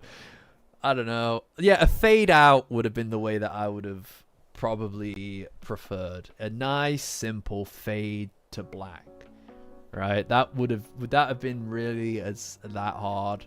I don't know. I mean, I do think you're right, Jellies. There is like an element of a star wipe. No. I hate that. A Windows Movie Maker transition. Yeah, I just think that maybe there was a better way to do it, right? I do think that there is an element of well, I don't know. That for me felt like maybe it missed the mark a little bit. Just hold it a little more. I don't know. Bit odd, but overall, you know, there's a lot of stuff to like, right? There is a lot of stuff to like in there, and you know, it's in that same kind of way that I do appreciate being able to see a different rendition to it besides the version that I build in my head when I read the manga, but I suppose there is yeah, maybe I think that this maybe does qualify as a nitpick, but because it's such an important scene, I can see why people would be a little bit annoyed with it, upset with it. I don't really mind that much just because of the fact that I find that the anime, for me, the anime's better at the build-up. Right, like the build-up in the anime is unbeatable because the music can swell and it can drag you into it in a way that you can only imagine when you're reading it, right? And I suppose part of the problem here is in the way that so many of these moments all happen back to back, right? You've got to do effectively 3 really, really sweet moments, more or less back to back between as many episodes. That's a lot of work, I suppose. And you've got to make each one feel really signature and stand out. But again, I do think that this whole thing is about eroding that physical barrier between the two of them. And I think that they do it. Hi Pedro, what's good, dude? And I think they do it effectively, right? But you know, that's only part of the episode. I love Ida. She's the best. I love you know, I just really enjoy seeing the whole gang. You know, this is the best part about the Evil Eye arc, is that everybody gets a little bit of time, you know? Yeah. Everybody just gets a bit of time, and I really enjoy it. And there's also, like, another thing that I think is really important is that, and I know that this is going to shock you guys, right? I know that this is going to shock you all. So everybody, I hope you're in a seat, right? I hope you're all sat down. There is more to Dandadan than just Momo no Kurun. I know. Alright? I know that that's a shock, right? Because I don't like saying it. But, I find that when I'm... Nani? I find that when I am... Right, here we go. Look at you all. I find that when I'm reading the manga, I just kind of want to get to the Momo no Kurun stuff. Hi, Nachan. No worries. Good to see you. I find that I just want to kind of get to the Momo no Kurun stuff. But the anime has this capacity to make everything interesting. Right? it has a way of making everything really interesting. No, please, guys, come back. Right? Like, again, we've got this degree of symmetry again, and it's really cool. Not Rin, she doesn't count. Also, I really like this creative thing that they're doing here with the smoke, right? Because he's obviously able to kind of like, you know, concentrate his energy, and that is creating this kind of like pushing barrier and stuff. It's just really cool. Like, Seiko's observational skills are really front and center in a lot of these episodes, right? And you see it here, and I think that for me, this episode, despite the fact that it's obviously very, if you don't count Momonokurun, Seiko is the standout character for me. She absolutely kills it in this episode. Yes, exactly. It's the anime has the benefit of being able to engage you in more than just your imagination and in a visual capacity, and it's great. Seiko really shines in this episode, and I was quite excited for her speech generally, the one that she does later on when she's talking about Gigi, because that is her character up until now. Here's another example of what I was like, everything is just like really beautifully framed. Look, you see this, just this, how it follows down the line in his zip is just genius. It's just so nice. It's so satisfying to watch, man. It's so satisfying to watch. Yeah. Well, that's a good point, support. I think that Ida, up until now, Ida's kind of been a bit of a wild card in a lot of ways, right? She hasn't really had a full connection with the group. Like, she's obviously interested in Okurun, but that is still just like a facade for the most part. That is not her whole personality. And living with them, and this is the point that changes this for Ida, right? When she feels guilty about something that she did, whether that's lying about Momo. You mind yourself. I'm busy, I'm doing things. Drama. When she thinks that she is responsible for something, right? When she thinks that she's responsible for something going wrong, she owns up to it. She takes responsibility to it. She takes accountability for it, and she pushes herself to be better, right? And this is what this moment is. It's her realizing that's my fault. It's my sloppiness that caused that, and that's why she wants to get stronger. And she apologizes to Momo, right? And it's kind of like, for her, I think it's a watershed moment where it's like, oh shit, I actually do care about these guys, right? And they do push her to be better just by virtue of her being there with them, right? And I think that's great. I think that's really important. This whole sequence where he almost transforms into the eye is really cool as well. Like, his earrings and stuff change. But Seiko's so great because she wants to give these people the space to grow on their own, but also she really wants them to just be kids, right? And she's able to observe the relationship problems that Okurun's having with Gigi, in the same way that she's able to clearly observe what happened in the car between Momo and Okurun, right? Like, she knows these things are happening. She just doesn't draw attention to them, right? Which is really cool, because she's such a loudmouth. Usually you would think that she wouldn't care about people's privacy, but she does want these people to go through the motions and experiences that normal kids have, you know? It's really good. Like, she's fantastic. I like I said, I think she's a standout character here. Like, when she does her speech outside about how sad it is that Gigi presumably would have to exercise the eye, I just think that is her character incarnate, especially for this arc. Is she wants to carry the burden, but she's not strong enough, right? She's only a person, and these aren't just kids, really, you know? And I think that even in the manga we're starting to see that now, you know? Yeah, the animation is really nice. The evil eye is incredibly intimidating in this. I also really enjoy... What is this? By the way, look at these people. Look at this and look at this. What the hell am I looking at? Look at them. On earth, man. On earth. Yeah, no, toaster for sure. Look at them. What are they doing? Oh no.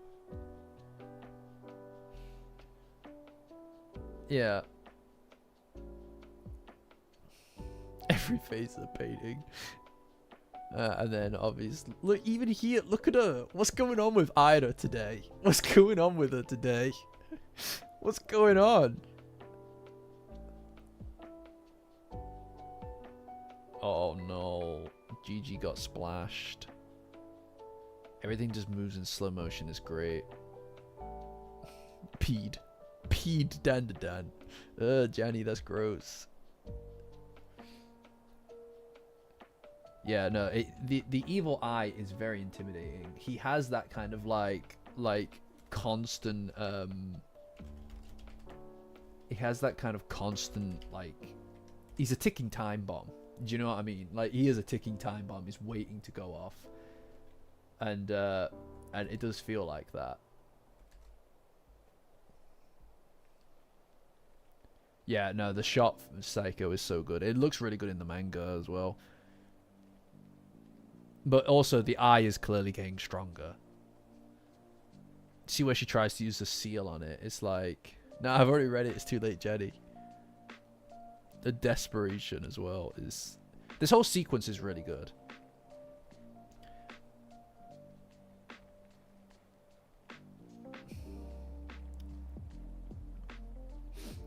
Everybody's powers as well. Everybody's powers contrast so well color-wise against the eye, right?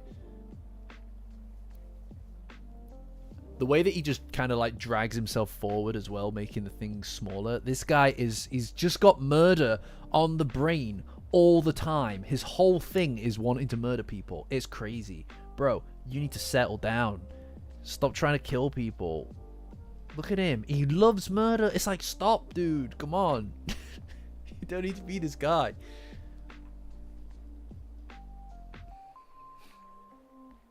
Yeah, and then the hot water bit. Yeah, he needs a hobby. He needs a Snickers. And then here we are.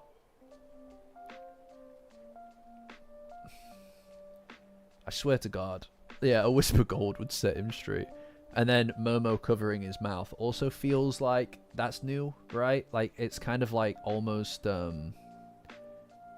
it feels like almost kind of like almost tender in a way, you know, like she knows what he's immediately going to be thinking, right? But that's Momo, isn't it? Like, she cares desperately about her friends, and you can see, like, looking at this, you can kind of see why Gigi feels how he feels, kind of thing, you know, like from his perspective, it probably feels like quite a tender action. Oh, here it is. Here it is. There it is. We're going to be seeing this a lot. Every funny man on the internet is going to be sharing this. Nah, she's good, bro. Yeah, no. This is the thing. I've seen some people online kind of having a go about the fact that Momo's top gets ripped, but like, look at him. Look at what Gigi is wearing. Look at what Gigi is wearing. Like, people's clothes get ripped, man. Like, it's not the people. You know what it is? You know what it is? From my perspective, right? From my perspective, because it's not even like that explicit. From my perspective, right? These accusations most of the time are confessions, unless there's something really wrong with the scene that is like, yes, that is explicitly too far. A lot of these accusations are confessions, right? Either A, they were so ready and desperate to jump on this so that they could get like likes on their tweets, that they were just like sitting waiting for this moment to happen, or two, that it's like, bro, like your brain made a beeline, your eyes made a beeline for the thing that you're complaining about, and that's like, most people don't even recognize that this even happened, right? Like, normal people don't recognize that. So if you do, it's like, mate, like, what are you doing? Chill out, you know? I just it's drama. It's just such garbage drama. It's always about Dandadan as well. It's like, why do you people care so much, man? It's like, you know what I mean? If you watched any anime, it's crazy. You know?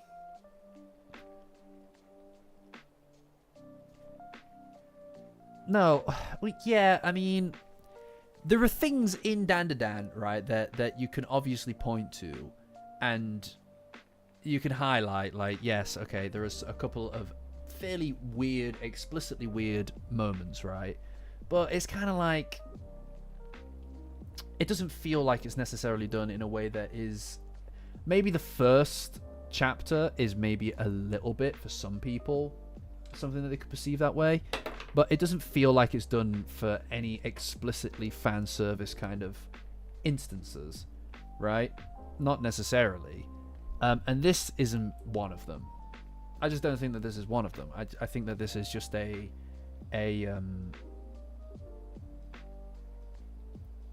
the Eye is a strong guy. He also seems to hate clothes for some reason, right?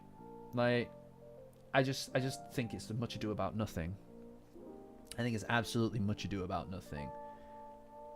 Yeah, it's like they're so desperate to dogpile on something like that. It's like, who cares? You know, it's not one of those things, in my opinion. Also, it's like a second of I don't know. But anyway, this image is going to be making the rounds quite a lot for the next few years between season 2 and 3. So have fun with that. Poor Gigi. Poor Gigi. Yeah, exact. That's my point, Toaster. That's very eloquent. That's an eloquent way of describing my point. You know. But anyway, let's move on from that. I try not to dwell too much on what people are talking about online, because the internet's a cursed place. You know. Poor Gigi. He's just such a nice guy. But like, this is the thing though, isn't it? Like his choice is not just that, it comes with consequences. I mean, even Seiko's like hand is completely fucked up, and he can see the blood. There's a lot of guilt, and his decision is hurting people, but it's also hurting him because, oh, look at them. Momo's the best, by the way. She's like not impacted by anything, man. Like, she's the best. Yeah, moving along. Just don't go on Twitter, guys. Like, there's no point. I love this scene. I love this scene. Like I was saying earlier, this is very... Also, I absolutely love, like, all the clothes in Dandadan, man. Like, why it's so good all the time? You know? The fashion is always so good. Look, Ida takes responsibility for it. But this is the thing, like, in this episode. This whole part of the... you know what it is? You go from the highest high. You go from the highest high to the lowest low. You know? There's something really sad about... there's something really sad about this scene, because you're seeing the heights and the depths of their being together, right? Like, they obviously joined together to stay and live together, and it has improved the relationships, but then just as easily as everybody got close, they've also broken apart. It's the complexity, the scope and complexity of emotions and relationships is just on display here. Especially between Okurun and Gigi, because, like, their friendship had just started to really flourish. And look at this. It's like, oh my god. I know that this is like just straight from the this is just straight from the manga, but it's really good. I know there is many. It's just really good. It's so sad. The whole thing's just so sad, isn't it? But like I was saying, right? Like at the end of the Cursed House arc, it feels like it's Momo that's No, I did see that, Toaster. I did see that, the manga thing. I did see that. Because it's the boxer on the front, isn't it? They use the reflection on his glasses so well. The beauty of the reflection on Okurun's glasses is that it is literally a constant source to tell us what he's thinking about without him needing to explicitly say, I'm thinking about this. By what he is looking at being reflected on his glasses, we can constantly see what it is that's going through his mind at any one moment. And it's getting strong. It's throwing a punch. And you know what, Pedro? I'll scroll back for you, buddy.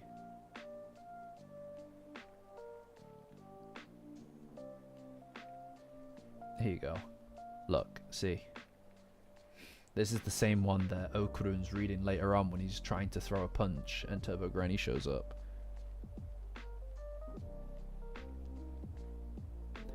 But like it's just a really good way of it's just a really good way of showing whatever's going on in his mind, right? Look, see this here? Look at the light. So good.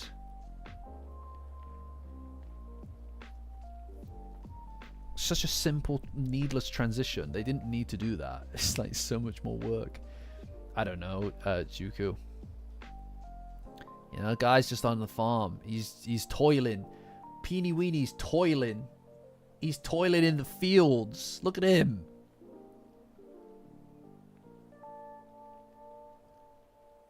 It feels like a Western. You know? Like, it feels like a Western. Yeah, my boy's out here toiling in the fields. He's working the land. You know? Is he Southern in the dub? Right, so there is a kind of like, there is clearly like, oh, I need to watch the dub version then, if that's the case. What does he sound like? Oh my god. God damn it, I didn't even see that. I watched the sub, so I don't know. Yeah. No, it feels like kind of like a Western thing that you got going on. But this is the scene I was talking about, right? Like, so obviously Okurun's face is lit here. Like, the sunlight is so stark. And then here it is here, right? Like, it's just that kind of consistency in the scene, given to the scene by the fact that it's so wonderfully lit, it adds a lot of depth, a lot of realism, and kind of like, it makes it very cinematic in a way that you wouldn't expect from an anime necessarily, because, you know, TV at least before recent times, right? Before like your Breaking Bads and things like that, TV, typically speaking, did not feature cinematic lighting. Typically, it was very flat lighting, very basic lighting, namely because televisions, right? Televisions would not necessarily need you to pick up those kind of nuances because of the fact the quality was really low, because it was standard definition, all of that. But also, you know, it's cheaper, it's easier. You don't need to worry about where the actual light is coming from in every single scene. It's easy to just roll and get stuff out there, right? So TV didn't really have that kind of element to it. But in recent years, that like I say recent years, I'm talking like the past like 20 years, maybe a bit less. Things like having really cinematic lighting and beautiful lighting matters, and you're starting, and you see it here as well in anime, right? Like a good example of this is like from Doctor Who, right? Like the mid 2000s Doctor Who was for the most part very flat lighting, right? But now it's all very deep lighting, all important kind of like real angles and everything, and where the light's coming in every scene, it matters a lot. All of that, it looks beautiful, obviously. It looks really nice here as well to see that kind of like replicated in anime. It's just a superior way of looking at it. Yeah, no, you could say hey, angles, exactly. And just like angles, guys, we have artwork from one in our community, the one and only Angle, right? And this is only volume 1, guys. Merchandise, items. We have shirts, we have stickers, we have hoodies, and we also have this Nito Burrito Safeties on Rookie mug. You can get all of this and more in the future. Volume 2 is coming soon. On safetiesonrookie.com. We have stuff. Also pomade. That's a good point. All right, guys. You know, I've already glazed you guys enough from the 5K talk, so I'm not going to spend as much time on that here, but it's important to do this, guys, because I appreciate each and every one of you all. But there are some of you who go out of your way to to support the channel on the highest tier on my Patreon and YouTube, and you're crazy people for doing it. I appreciate it immensely. It means so much to me, but it's unbelievable that people are willing to support the channel in a way like this. And thank you. I appreciate it, right? So that's Angle. Angle, Blissy Cat, Burlap Sack, Danny, Emperor of Altruism. We got a thing going on in the Discord. Patreon link in the description. Join as a free member to get access to the Discord. Best place on the internet for Dandadan. Mr. the Samurai Wolf Sensei, Orbis, Sarah, Serpayashi, Shogun Overlord Jellies, Zero, and Tim Kai. Thanks, guys. You guys are the tippity top. You're the tippity top. Were I to go to war, if I were to go to war, I would make all of you my core generals. Yeah. You'd have command of your own troops. You'd have command of your own troops. Swear to God. I would do that for you. I would do that for you. You know? Yeah, you've been drafted, guys. By the way, there's a war. Spoiler for upcoming content. Sorry, guys. Yeah, my bad. I'll keep that under locks. The rookie war arc, yeah. Don't worry about it. Anyway, he wants to learn how to throw a punch. Look at the definition on this man's face.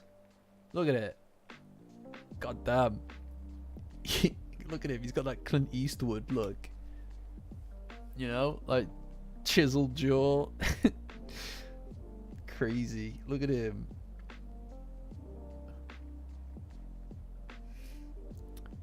I've always wanted to start my own private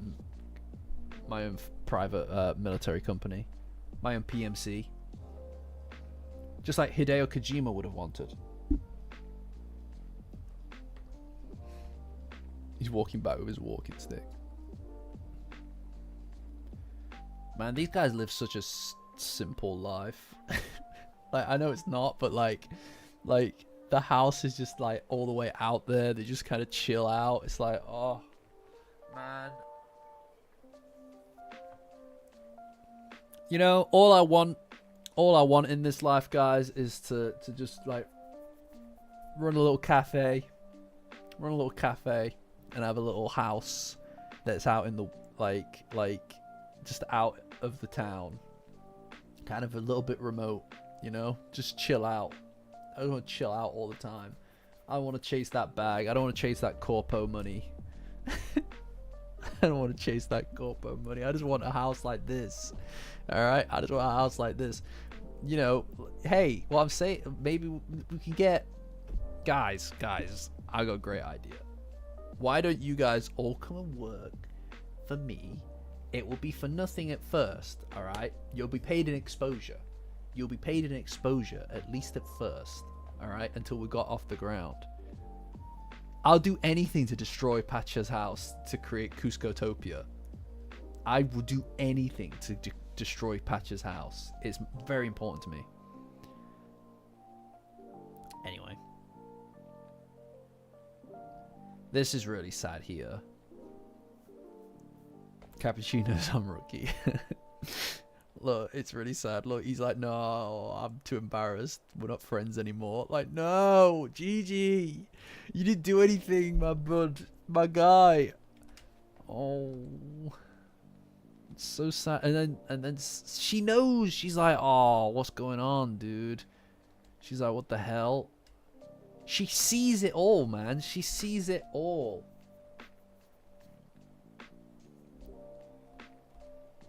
It's really sad that they have to worry about this. I love this speech. This for me. See this bit for me. I feel like, for me, this bit of the episode arguably rivals the handhold for me. Because I just feel like it does, like it. I really love the handholds scene. I do, and but it feels like, because there's so much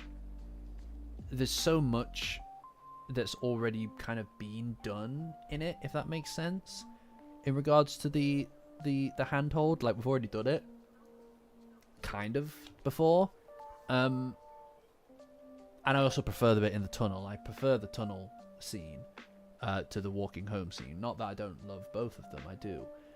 But in this episode, this bit is just so sad, isn't it?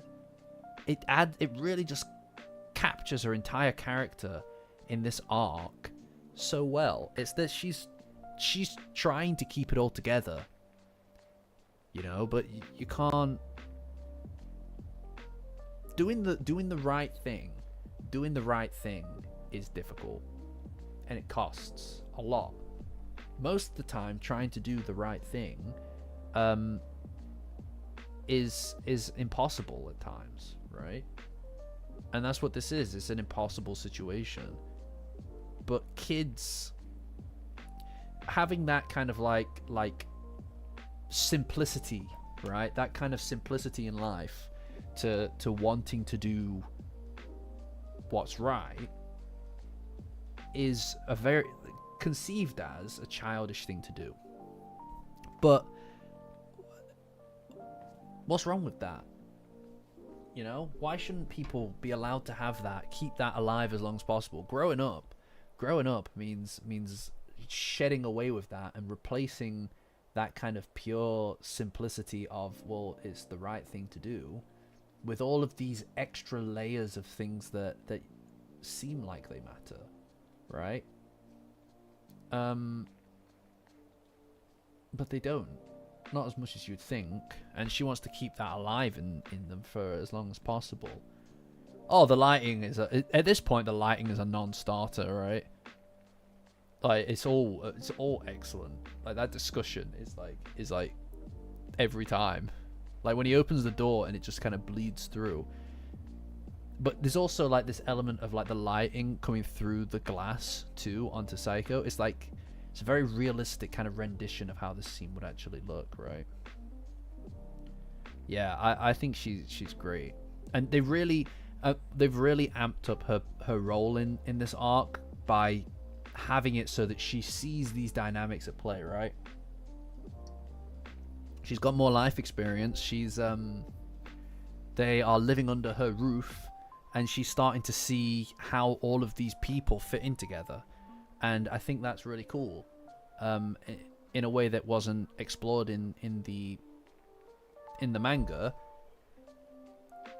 It adds more to a character. This is the shot right here. This is great. You know, this is such a perfect kind of like a perfect rendition of their dynamic right now, right? Like there's also, because of this, there's a degree of depth. There's a degree of depth to their characters as well, right? They're not just acting in the background, kind of like separated from the main cast. They are part of it here, you know? And here as well, it's like, it's such a good,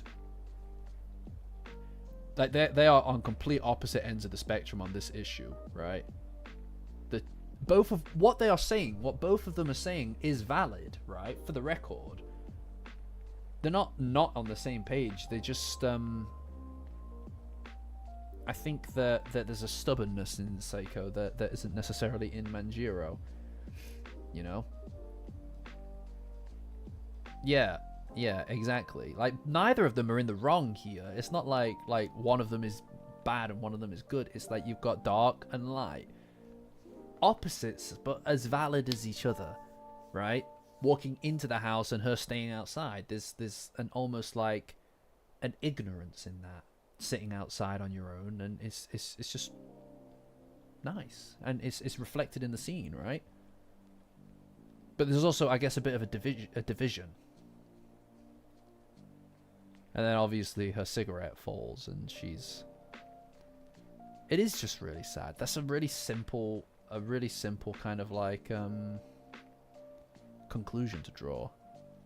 And here's Okuru, and he's just practicing his punches, my poor boy.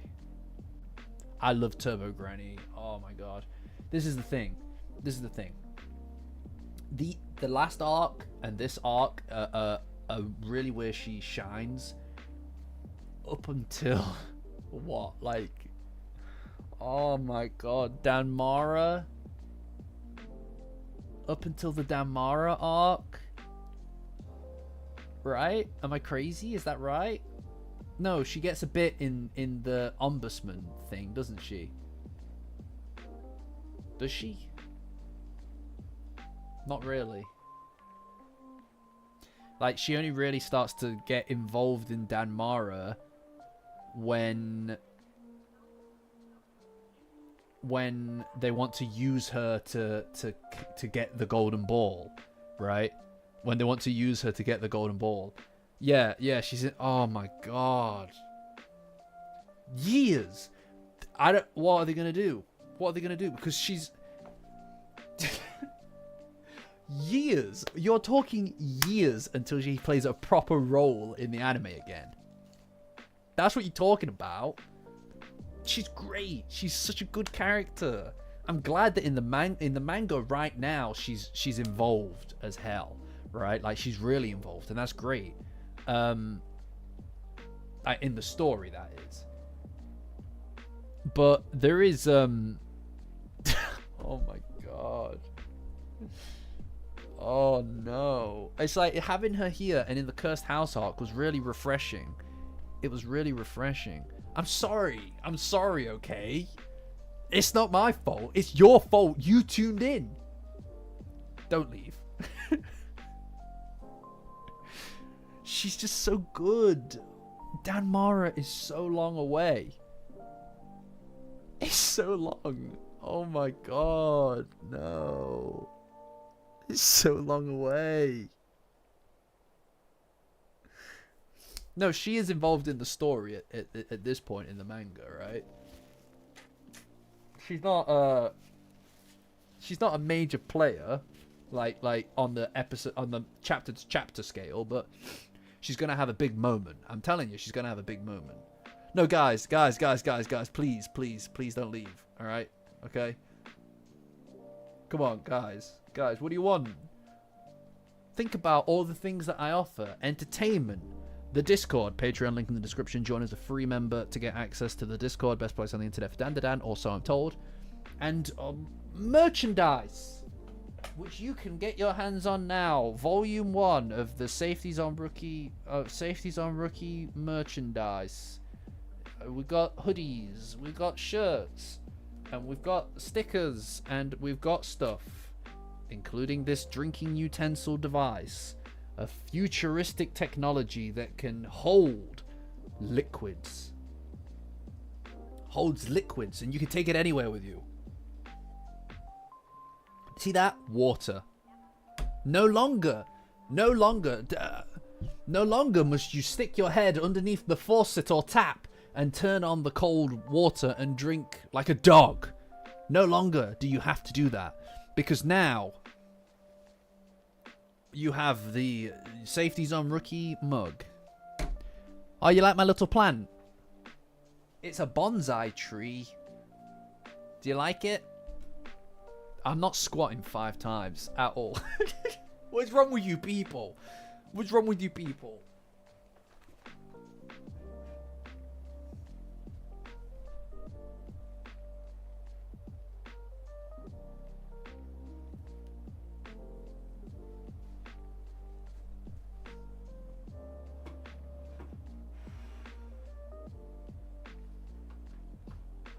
I also have this.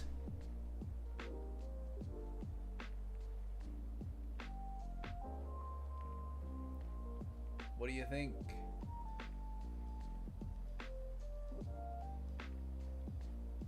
The golden ball.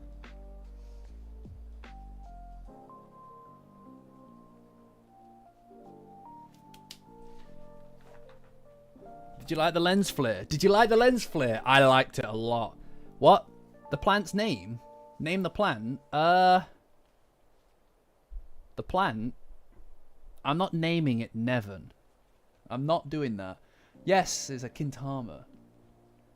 I don't know. I'll. You know what, guys? I will make some kind of competition.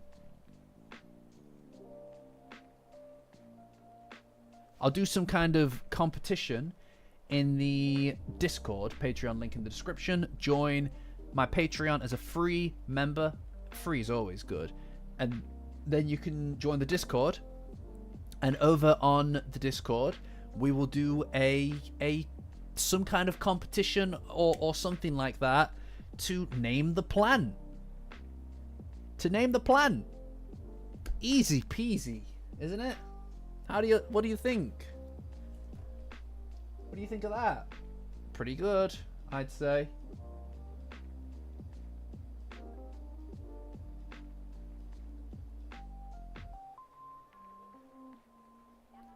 Pretty good, I'd say.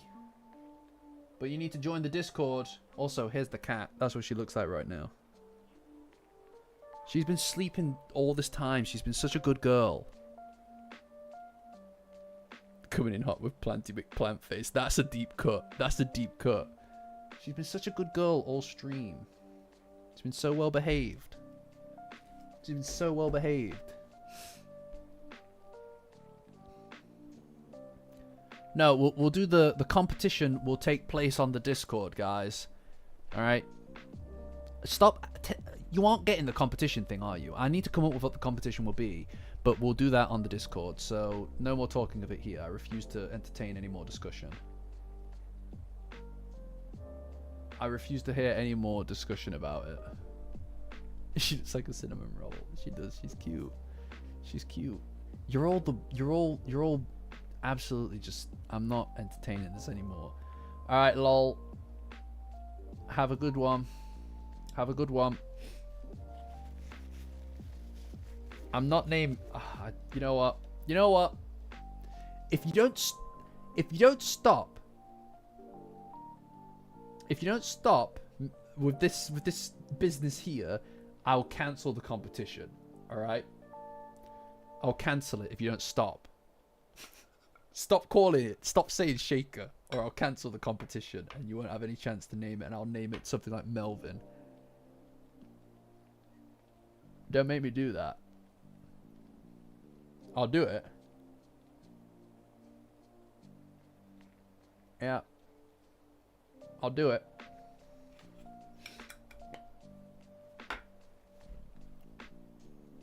Anyway.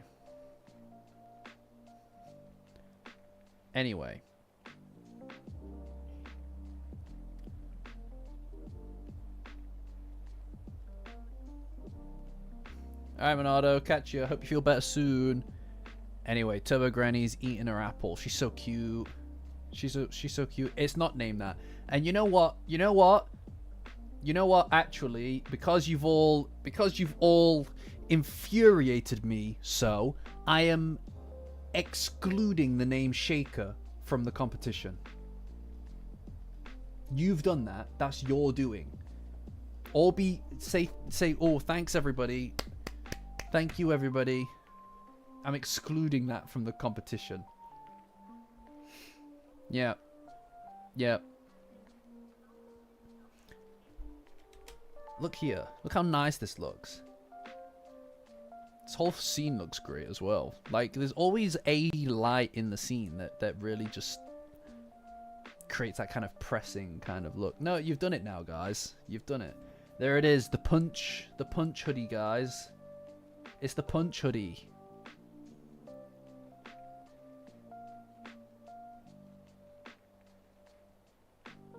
I love Turbo Granny so much. I love Turbo Granny so much.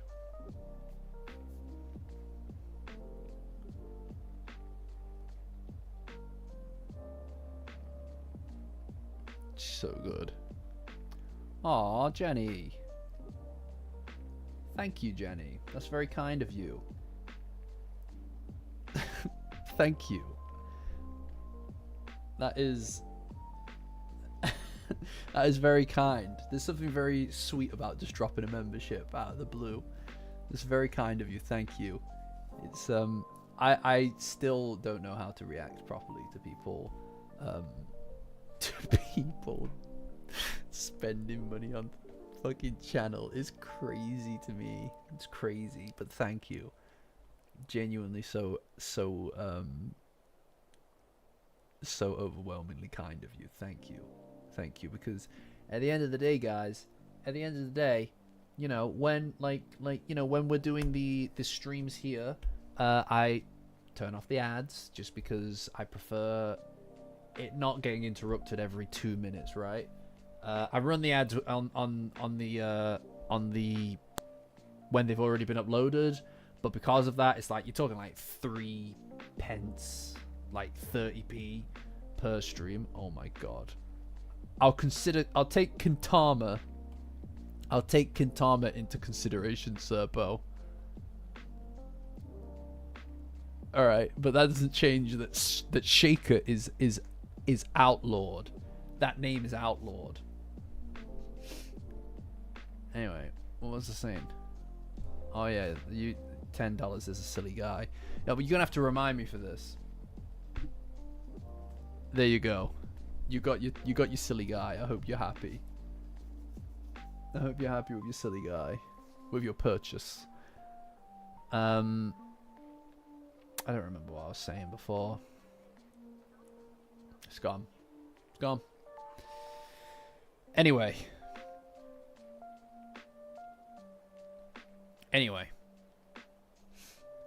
They're walking down the street together, which is kind of cute because he's taking her for a walk. I love Ida's... Yeah, back on the episode. I love Ida's, like, airplane run here. I've always loved it. Look at it. Look at the little run. Look at it. Look at it go. Look at it go. I love the airplane run. So cute. You know what? This whole sequence really elevates the Okarun and Ida dynamic here. You know, I feel like this triples the impact of the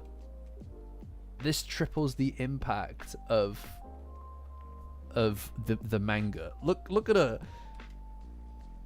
Like, she shows up, right? She shows up here, right?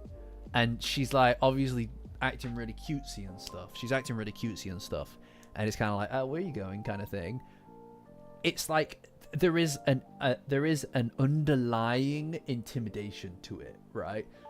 Like it's not a matter of just like asking him. She is kind of low key demanding that he tells her, you know, like this is the most too much thing in the world.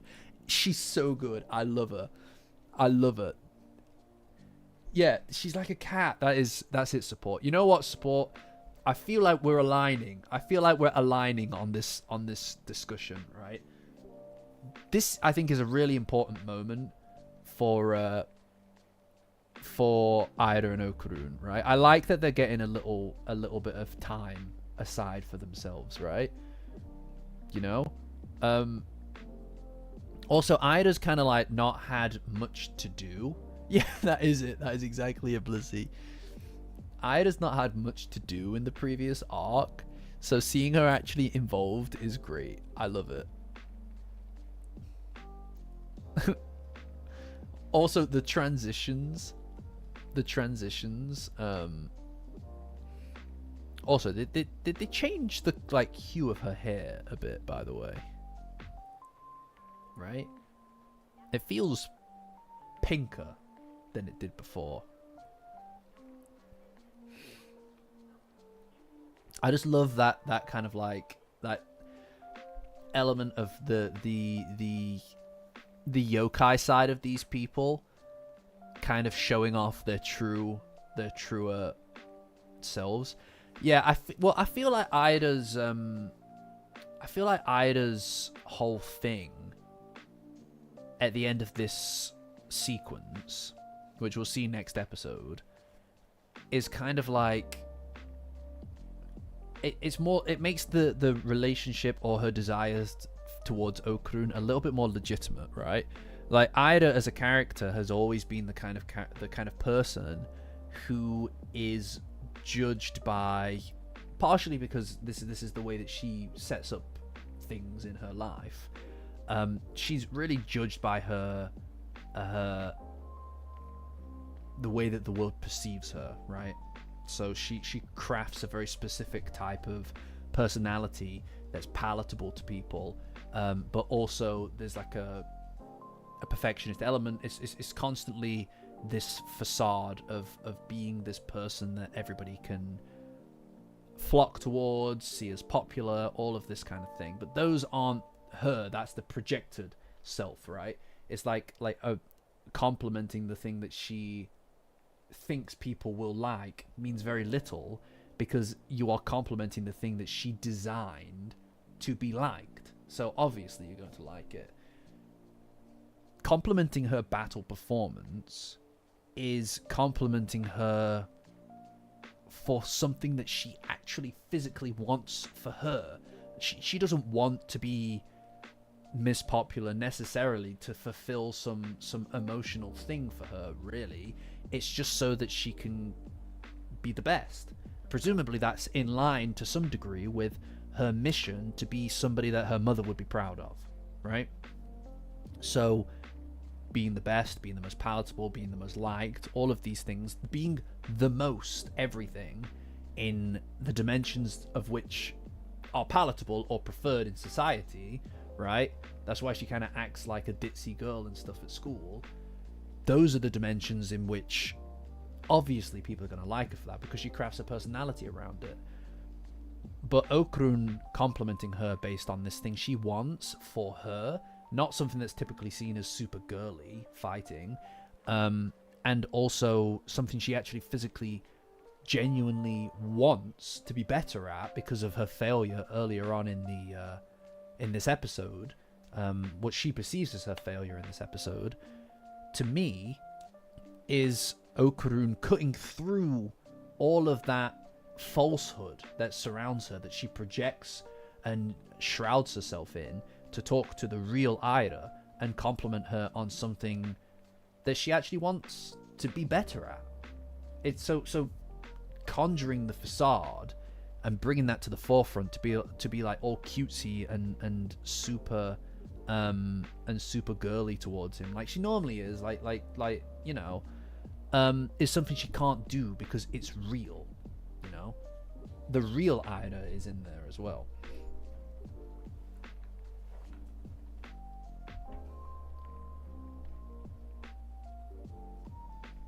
I think that Ida supremacy. Oh my god, I hate that. I think that for me, yeah, I mean there are a lot of layers here. There are a lot of layers. Ida is quite a complicated character when you think about it, right? Like, she's obviously driven by a very deep-seated perfectionist desire, right? But it's not her that wants that. It's what she, I imagine perceives as her mission, to be someone that her mother can be proud of, and that means to be the best in all of these different things. And while I do think that she has a desire to lead, she has a genuine desire to lead, that doesn't necessarily just come from being liked, right? Like, her relationship with the gang, she needs to be a little bit forward and pushy. Those aren't the traits that she demonstrates in the wider world. The traits that she demonstrates in the wider world are not those of leadership.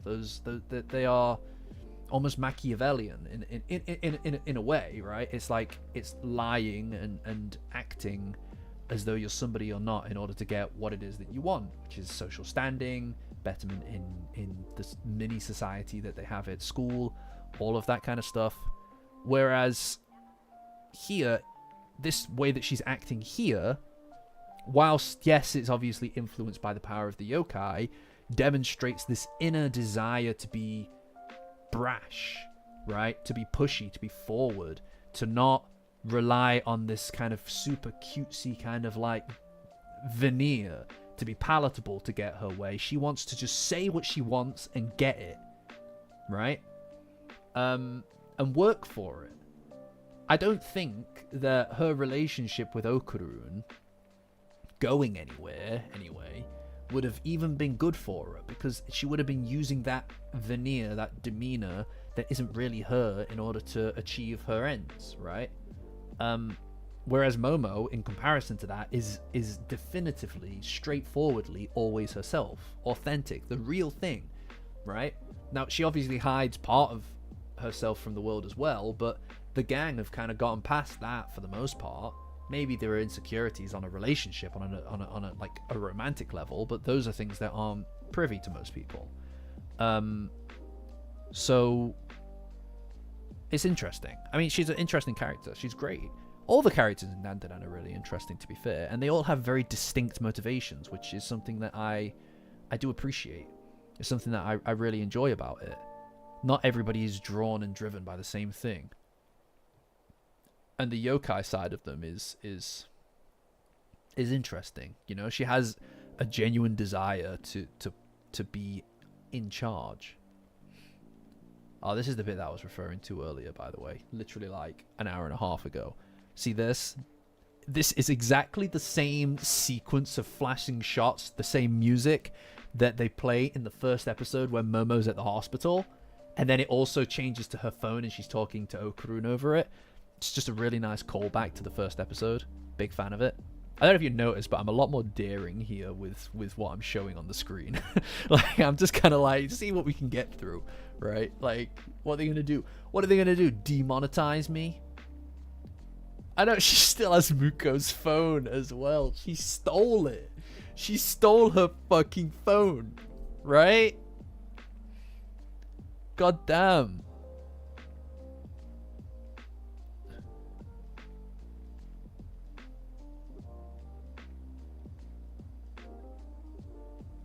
And when she's all like, oh, by the way, all that shit I said earlier, that was Acro Silky. For the record, clearly Turbo Granny lost.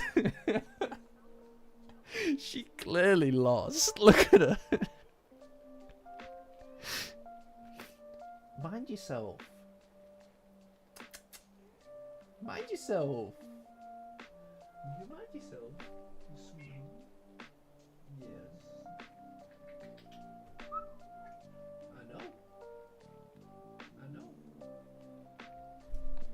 Oh, I'm busy.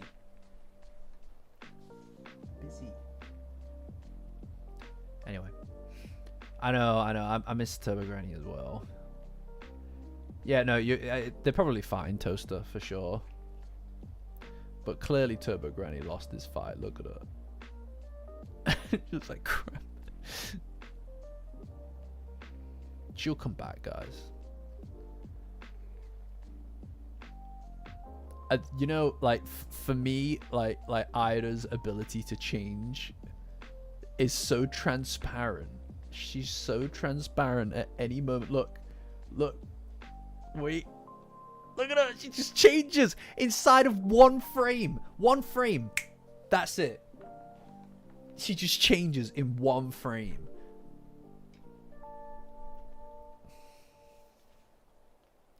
It is literally a frame. It's great. And then she changes back, and then she changes again. It's like so good. Hi, Oliver. Good to see you. And then they're in the musical room. Again, a lot of attention to his glasses all the time, right?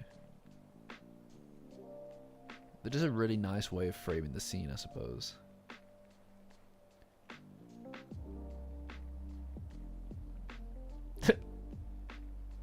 Look at her. It's just good to see Ida kind of like joining in on this, because it does feel like it's been ages. Like I can only imagine that reading the manga through the Cursed House arc and then obviously the Damara arc, it must have been exhausting to have Ida just completely cut out twice. Look, she's so transparent. She's so transparent with what she's doing. And she punches him. Oh no! Oh no!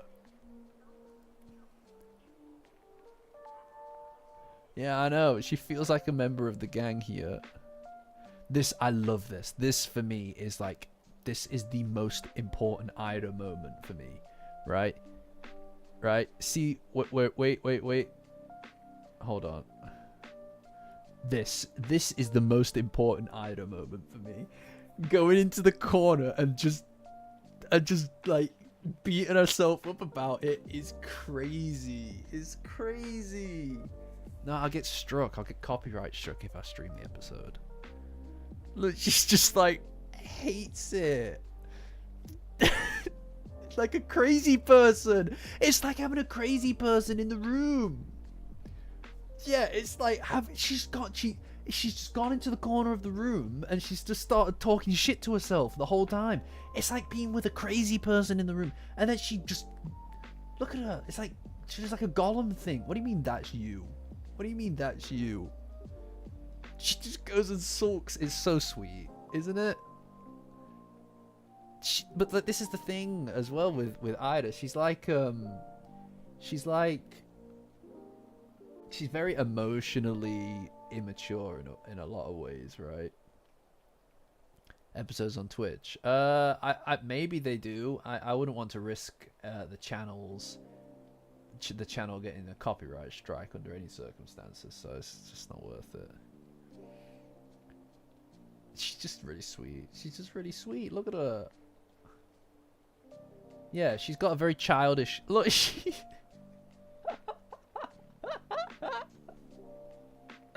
I also imagine, right, that I can only imagine that Ida is not very used to this kind of feeling, because she obviously doesn't actually wear her heart on a sleeve most of the time, and she doesn't have a lot of things that she really cares about. Simple plan.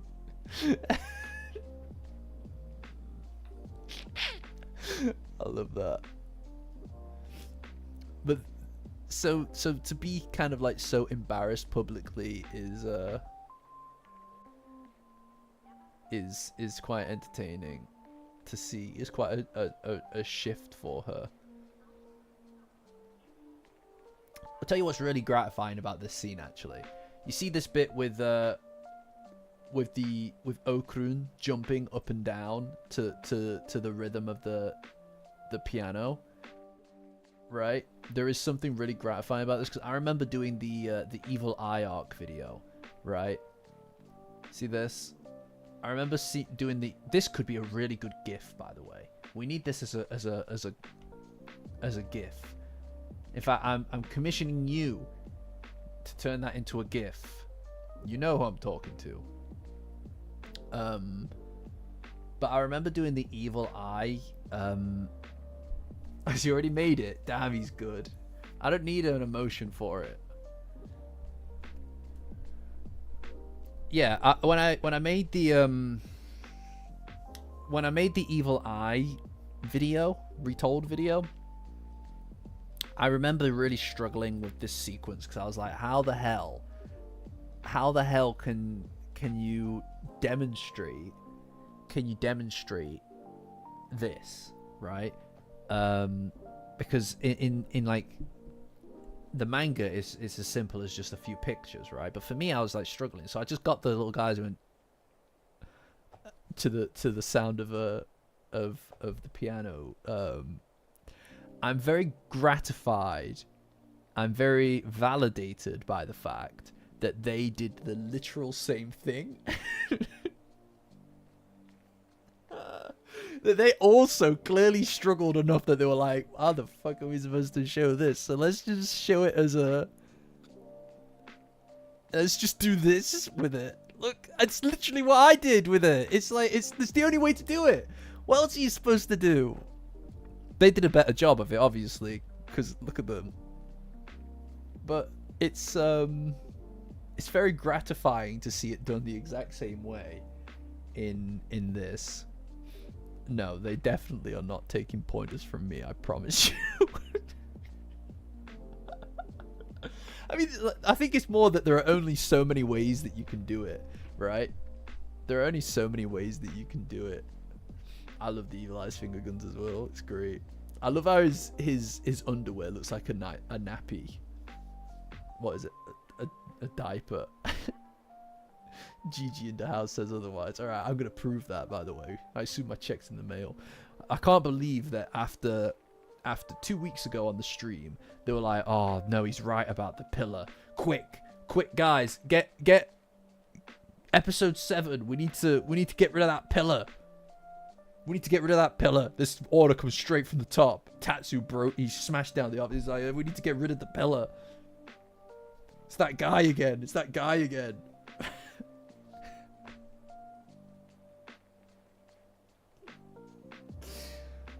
Somebody get Tatsu on the phone. Someone get Tatsu on the horn.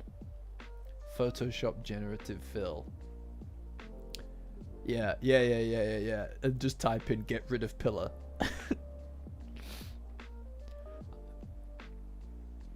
Yeah. But I am validated by the fact that they chose to do the same thing. You know? Although they do, this bit is so cool. No, this bit is so cool. You see this bit where they have the metronome going? Where they have the metronome going, and then we start seeing the combat rhythm of Ida here in rhythm with the notes. So good. Like that is so good. That is so good. Like I wish that I had access to this kind of, like, oh, it's genius. It's genius. I wish. God damn, these guys, they're good. They're good. I never would have thought of that. Admittedly, I was only using panels from the manga, but like, god damn. You know, nobody needs the retolds. Nobody needs the retold videos anymore. By the end of September, they would have covered all of the retolds. Not needed anymore. It's fine. I can't believe these guys are copying me. Yeah, no, I was the guy who did this first.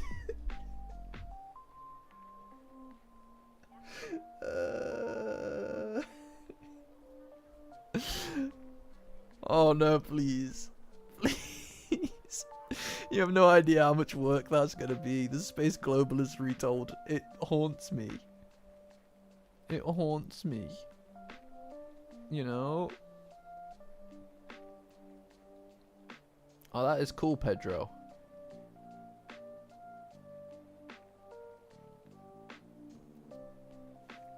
Okarun's 2 switch. Ha. You'll be alright, mate.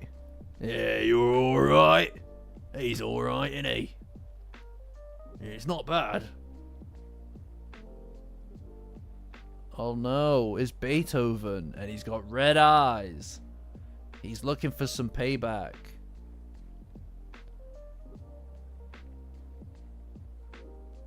Two switches from now on. It's funnier than 2 chains. Okay, if you say so, dum-dum. If you say so, dum-dum.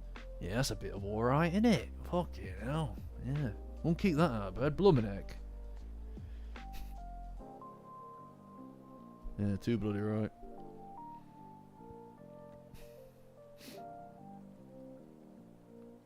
Oh my god. The scary music, man.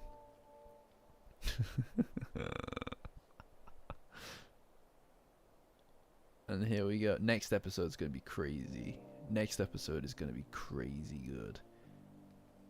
Isn't it? I'm so excited for it. Gulp.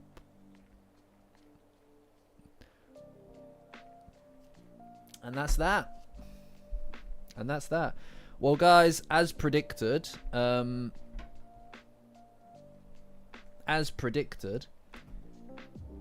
we got through,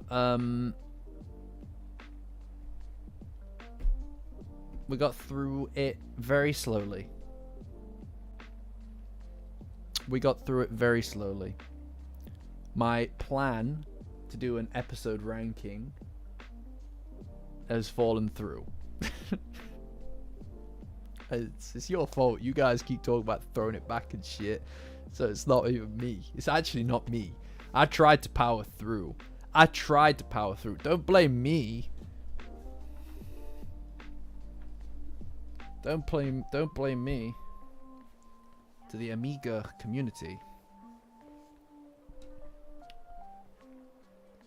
Welcome, Oliver.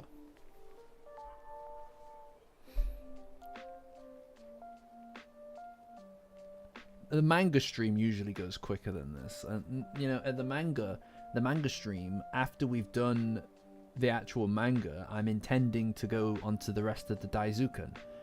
But like, I had planned to get through the episode, and then we'd start talking about the ranking the eps. You know, I guess we could maybe do one, but it depends how long it will take. Like, you people can't. I'm not even the problem at a certain point. At a certain point, it's not me. I'm an innocent in all of this. Also, thank you, Blissy, for your Firefox suggestion. I might see about porting over to Firefox permanently. You know? Okay, right. Right, we're gonna rank episode 1. No. I did it. Look, no ads. I might just do this permanently. Look, do you like these? I made them. Do you like these? I made them. They've got the font.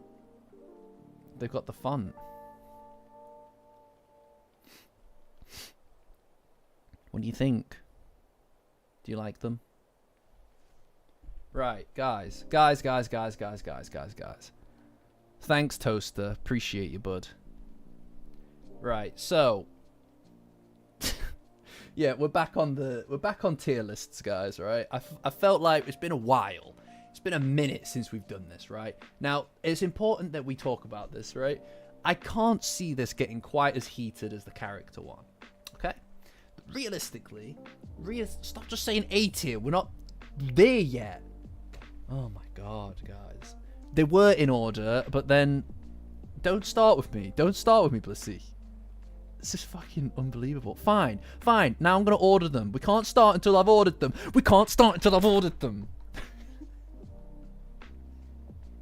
Everybody hold on while I order them.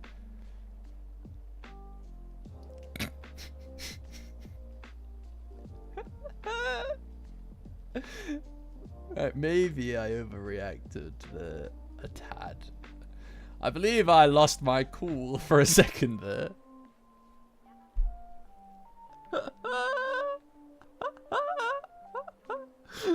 You don't understand. You don't understand, right? If I mess up, now I knew I wasn't going to, but if I mess up one number, all right, night, Nachan. If I mess up one number on stream, I'm fucking done. All right, everybody's gonna clip that shit. Chat's gonna clip that shit, and I'm toast. My life is forfeit at that point. God damn it, you don't understand the pain, the difficulties I have to go through. Doing any kind of calculation at any point on here is just not. No, I'm not going to be doing that. I'm fine. So let's set some ground rules. There will be one S tier, and there will be one F tier. Now, I don't know exactly how this division works, but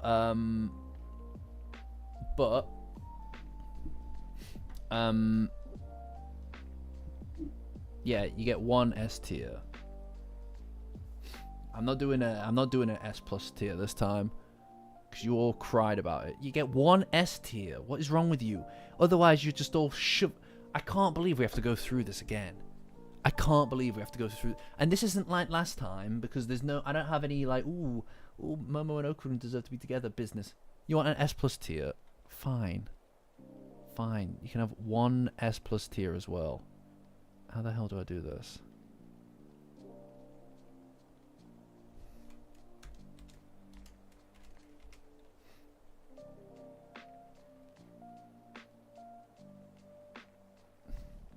Right, there you go.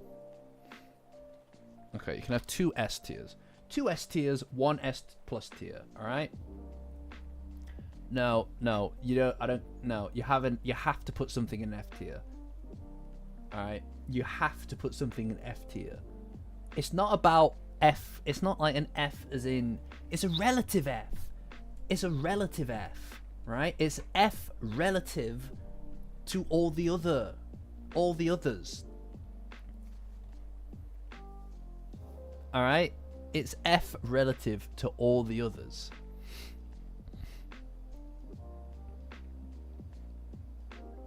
For me, it might be episode 8. It might be episode 8 or episode 12. Right, yeah. Well, I mean, we haven't finished season 2 yet. You don't know. You don't know. We're not on episode 12 at the moment. We're not on episode 12 at the moment. Alright, and frankly, the fact that you're making it episode 8 and episode 9 are snot filter. No, episode 9 is the snot filter one. Right, okay, this is too easy for you. I don't like that. I kind of don't like that. I kind of don't like that it's as easy as it seems to be. You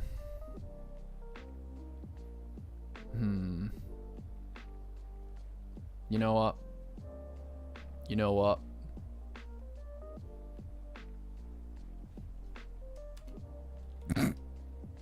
Yeah, F plus tier. This is what you all get for being on the same page.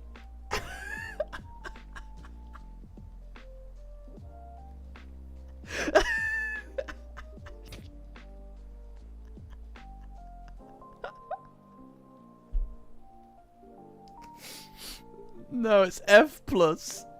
It's F plus.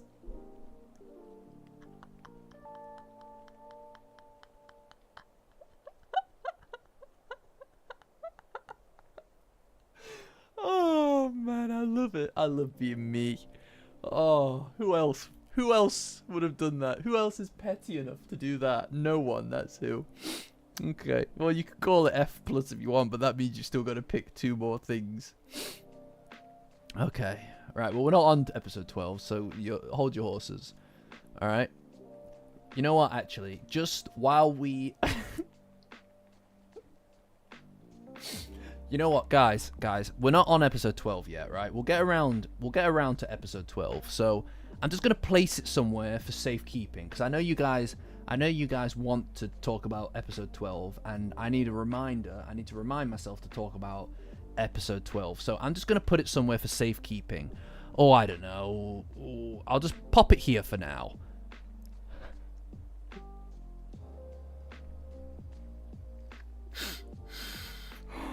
I'll just pop it there for now, and we'll get back to it. We'll get back to it later. We'll get back to it later. It's just a reminder. It's just a reminder that that's where it should be.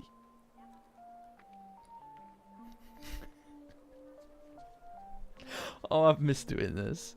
I've missed doing this. Anyway, episode 1. What are we thinking? Episode 1. Should we go over it again? It kind of feels like maybe. I'm just leaving it there for now, alright? We're just leaving it there for now, okay? Anyway, episode 1. What are we thinking? We're thinking A. We're thinking A rank. I would also place it in A rank. It's got a lot of really good moments in it, though. It's hard to deny that. You know? But I mean,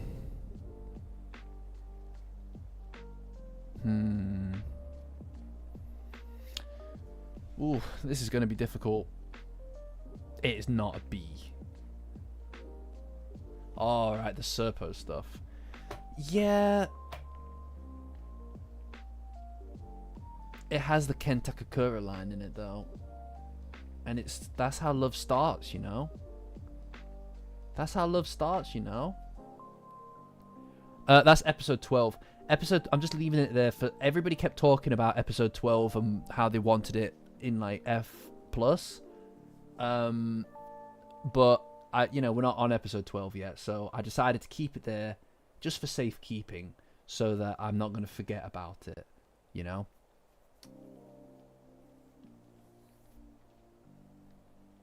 Okay, well, let's do a poll.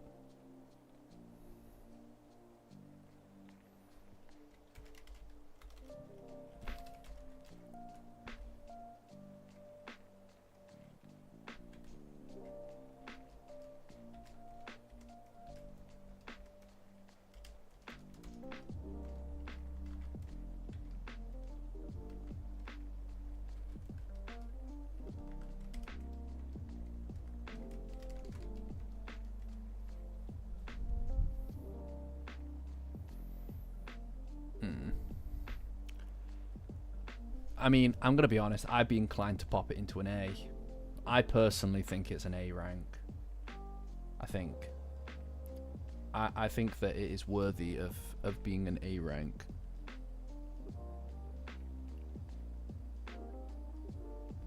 Like, I think episode 1 is really good. I think it's pretty good. I mean, I wouldn't call it democracy brand. It's democracy insofar as I don't want to disagree with everyone. But if I do disagree with you, I will change things to be how I want them to be. Okay? So think about that.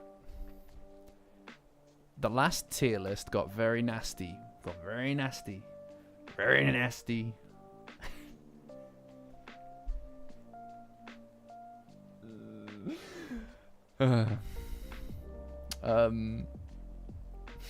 Yeah, it's an A tier in my opinion. I think it's an A tier. You know. Yeah. I wouldn't put it in S tier for sure, but it's definitely not a B tier. No way, no how. What's the matter? What are you looking at? I know, I'm tired. Because I'm being noisy.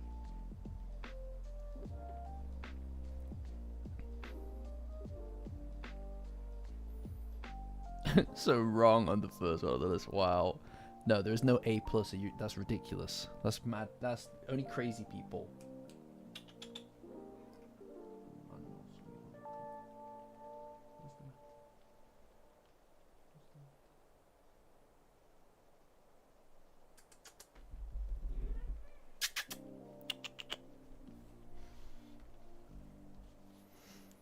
Right. Look at you guys fighting already. Aw, it's just like old times. I appreciate what you're saying, Toaster, but absolutely not. Absolutely not. Come over here. You can say hi. You can say hi. I know, sweetheart. I'm noisy, aren't I?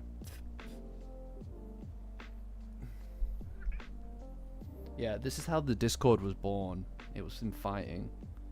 Born, forged in fire.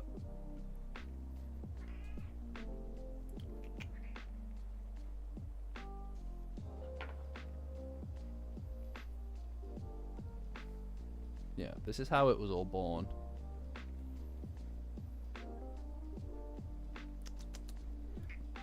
What's the matter, sweetheart? There's been, yeah, there are at least 3 better episodes. There are at least 3 better episodes. I think episode Sky would absolutely not vote B. Someone voted lower.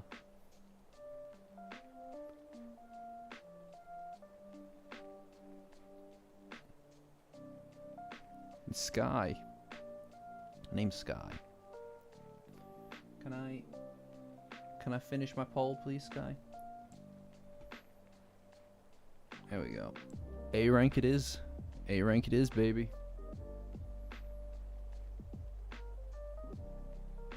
A rank it is.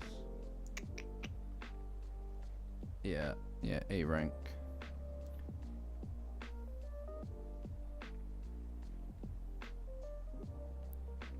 How many episodes are in season 2, guys? How many episodes are going to be in season 2?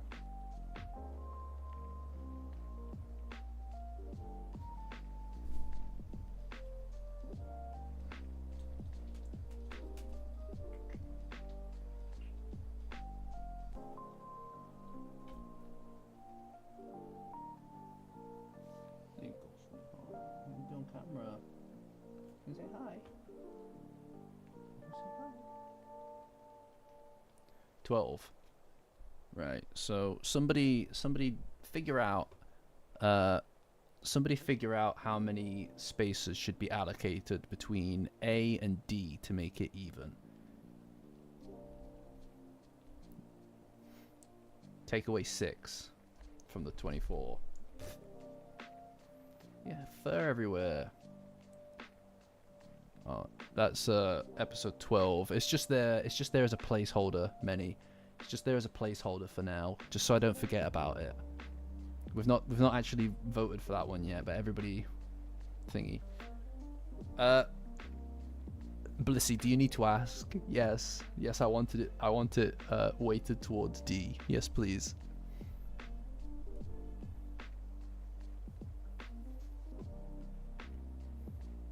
I love how you already knew. You already knew.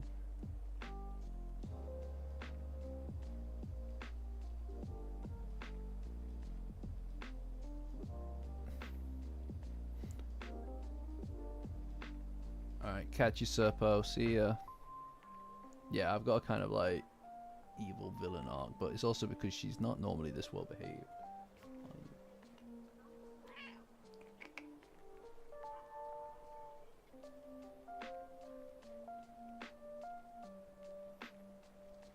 Yeah, this isn't our first rodeo.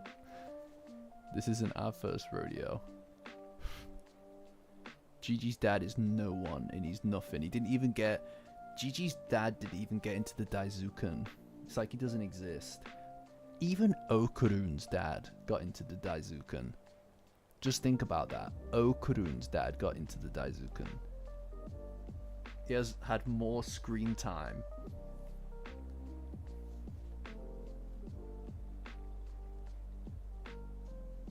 Yeah. Is he in the Daizuken? I don't know. I've got it over there, I just haven't really read it.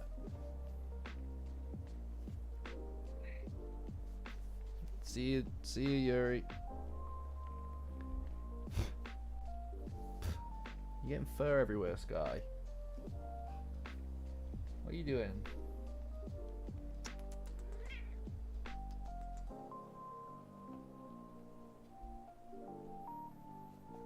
Gigi's dad is a bum. What an audacious line. What an audacious line. What is it?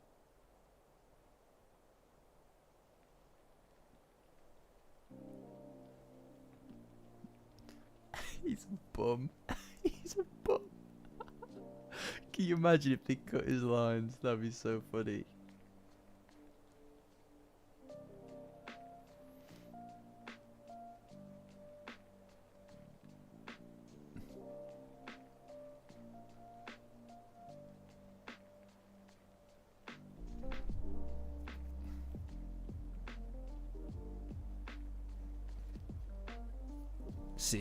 See, Toaster. Gigi's dad is trying to keep Momo and Okarun apart. Yeah, see? He wants to rebuild the distance between them because then Gigi will have a better shot with Momo. That's what he's doing. He's trying to secure the bag for his son. Yeah. I love how the pillar is a thing, by the way. Guys, I love that you guys have ran with the pillar thing. Because it's like it to any other community, that rambling sounds like that of a madman. It's like no, the pillar is like it's a metaphor. It's like that sounds like the rambling of a madman. But you all just ran with it, and you're all just like, oh yeah. It's like what the fuck? That's crazy. Oh wow, thank you, Pedro. No shaker, I'm afraid. I can't believe it. Toaster, you've done it. You've made people hate Gigi's dad. You've made people hate Gigi's dad. I'm a big fan. Thanks, Toaster. He's a very valuable guy. Can't believe it. Thank you, Pedro. I feel like I have to say it again. Thank you. No shaker. What is it? You're getting fur everywhere. Look at me. I'm covered in it. She's gotten fur on my Momo ISA Safeties on Rookie merchandise. Purchase now on safetiesonrookie.com. And you too can get cat hair all over you and all over your clothes. You can do that as well if you like. You can do it with a shirt or even maybe a hoodie even, and then pay mayhaps even purchase a nice drinking utensil to drink your drinks. Very nice. Did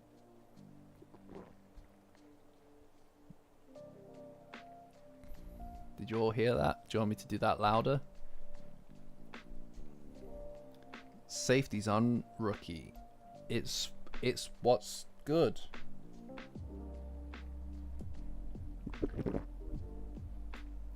What do you think? What do you think of the ad read? Do you want to do it again? I'll do it one more time. Safetiesonrookie.com. We have stuff.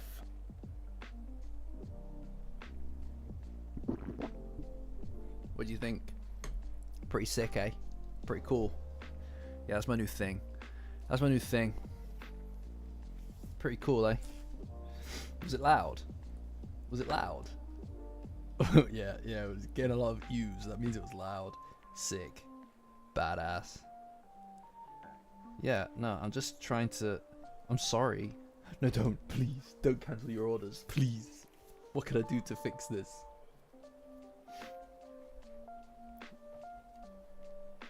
Guys, please.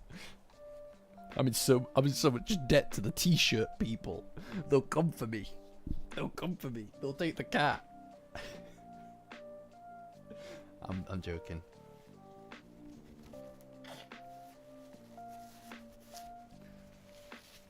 Well.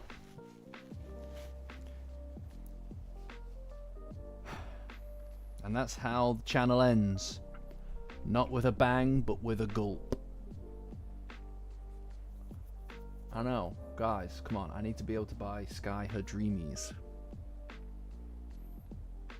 Excellent news. I'm glad to hear that, Many. You'll be mining, you'll be crafting. Weirdly on brand, yeah. Well, we're not going to do another one of these. We're not going to do... Well, maybe we can.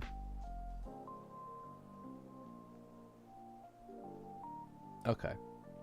I feel like we can do number 2. We'll do episode 2, but that's purely because I feel like it's not going to be difficult. I feel like episode 2 is not going to be particularly difficult. It's kind of so-so. Like, it's not bad. None of them are bad. But it's kind of like... Yeah. You know? It's like... I think it's probably a C. I'd probably drop it at a C. Yeah. Yeah. Yeah. You know what? I like it. Right, let's just really quickly clarify. I like every episode of Dandadan. I like every episode of Dandadan. But this is a relative scale, right? It's most liked to least like, right? You're crazy. Okay, what would you give it, Blissy? Is everyone taking crazy pills? Is everyone taking crazy pills? Maybe. Are you're no, come on. Nah. This is bizarre. No way. You cannot like episode 2 more than episode 1. Surely not. I know. You must be unwell. Episode 2 is Okurun. I could be okay with it in a B, purely based on the fact that Okurun transforms for the first time. But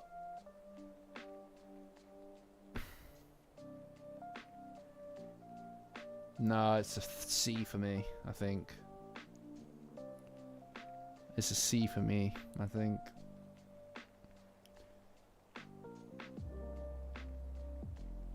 Yeah, no, it's really good, but like, is it better than other episodes? You know? I actually was not a massive fan of the black and white compared to some of the other stuff that they had going on. But, I mean, Season 2, you gotta remember, we've got to make space for Season 2. You've got to make space for Season 2. Way better than 1. That's crazy. I think that's crazy. I think you're taking crazy pills. I think that you've lost your mind. It's not way better than 1. Come on, guys. Like, right. What is wrong? What? Why are you all changing your mind? Like, what? Why are you all changing your minds like this? Like, so quickly, so easily? What's happening? Yeah, no, I agree. Yes, Blissy, I agree with you, but I do think it suffers the same kind of... Well, I suppose you could make the argument that it's the smoke, right? Like the fog that's being produced is creating the kind of black and white haze, as opposed to just the snot filter. But I mean, I think Season 1 had a problem with the way that it lights its villains. I think that it was actually more restrictive than it was liberating, creatively speaking. Like, making everything have an overlay of pink, green, and black and white, to me, was not a great creative decision. As much as I love Season 1, like, I just think that comparing it now to Season 2 is like, it's like very rudimentary in comparison. I've been spoiled. Yes, no, you are right. But it's not like I've been spoiled by something else, right? I've been spoiled by the same people. They did this stuff differently. I didn't choose that. They chose that, right? I think that they are the ones that made me this way, because they upped their own game, and that's respectable. There's no faulting that. But I have been spoiled for sure. Yeah, I think that you could make the argument with the Flatswoods monster that the black and white is because of the fog, and it does help Okurun's colours pop. There's no denying that, right? I'm just... How does it stack up? Episode 2 is better than episode 3.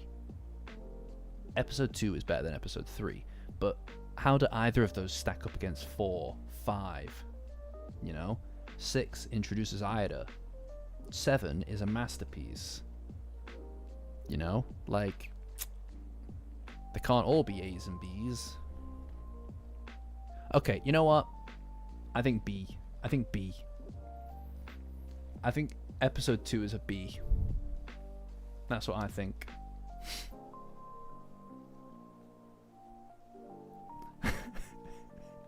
Wasted an A on episode 1. I mean, if you were to ask me to rank the S ranks so far, 17.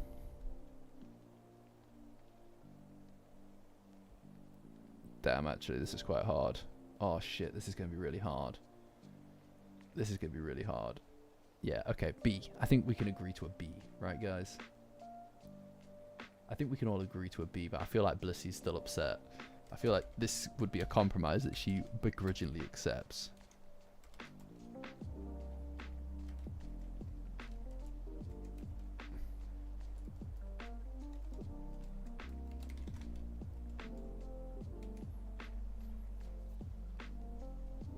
She's really upset. Look at her.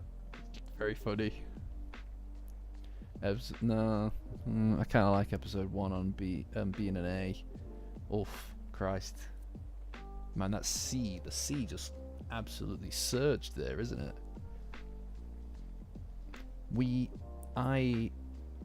No, it's not Toaster. It's not. It's a tentative thing. At the end, we will readjust the rankings. We will readjust the rankings. I think a B is a pretty good spot for it. I think that episode 1 is better than episode 2, personally. I think it's more...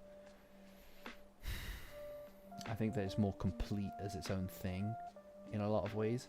I also really enjoy how many... episode 1 feels like a whole thing. Like it's this whole story almost, right? Like you've got a lot of things at the beginning of the episode after the point where they finish in like the spaceship and stuff, or when they move to that other world, right?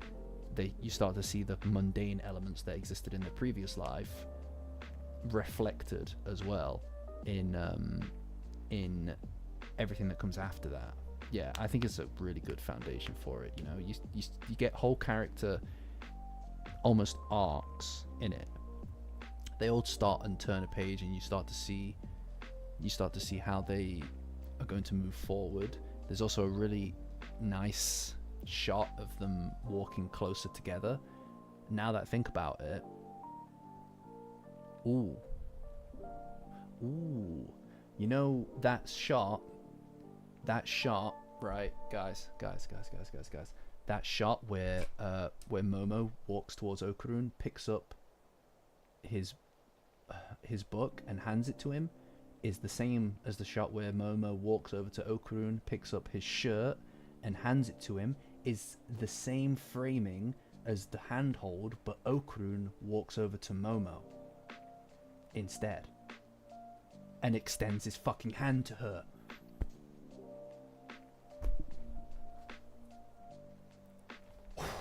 It's the same thing. It's the same thing. And he extends his hand to her as she extended hers to him. Oh my God. We just discovered something.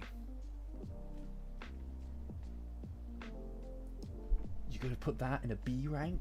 You gonna B rank that? I don't think so. I don't think so. Oh, that was like a brain surge. That was like a brain surge, wasn't it? Damn. That episode has a lot of reverberations from episode 1, actually. I don't know if there's enough to make a video in there, guys. I'm going to be honest with you. But that is a shot that deserves to exist.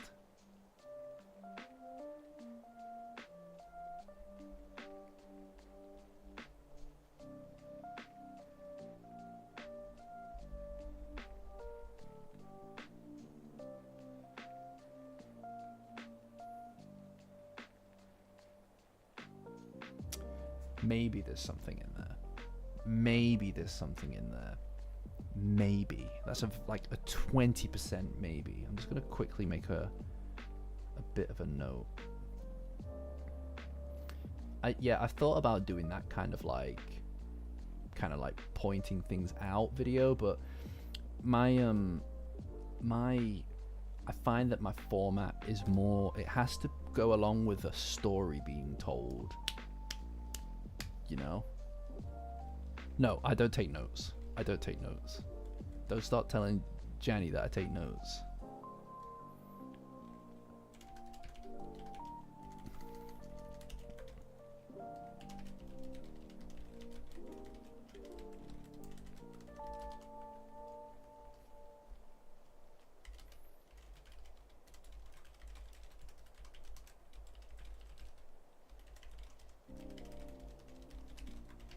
Sorry guys, 1 second. You guys talk amongst yourselves for just a minute.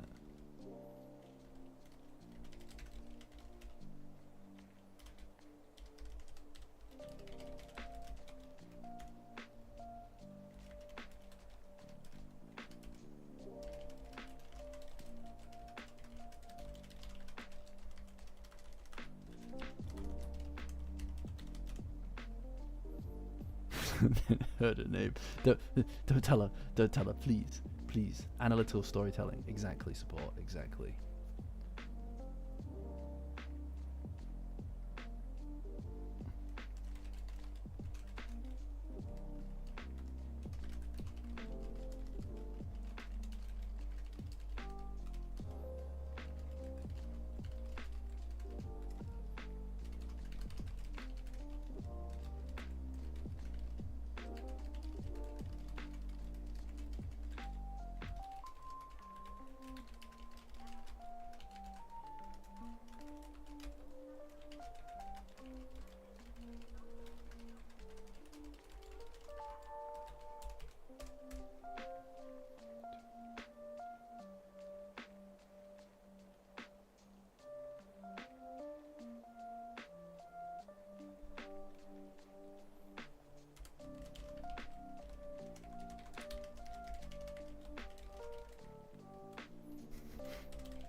Okay.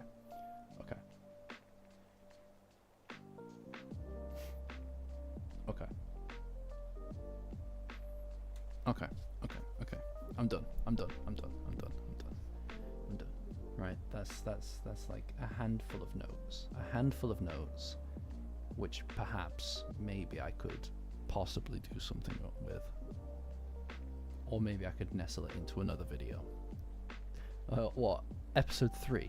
Gotta be S. Gotta be S rank, right? Gotta be S rank, right? No, not notes. Not notes. Not notes. I didn't take any notes. I didn't take any notes. Not notes.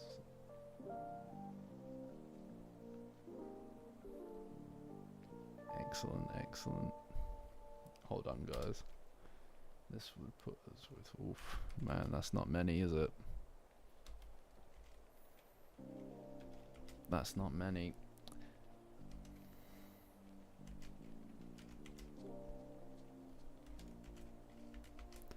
Yikes. S++, yeah.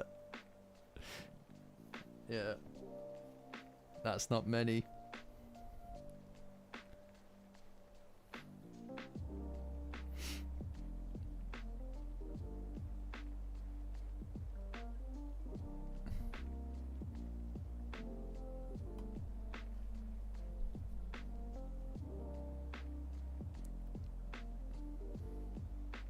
You know, thinking about episode 3, I kind of wish that I had put some kind of reference to,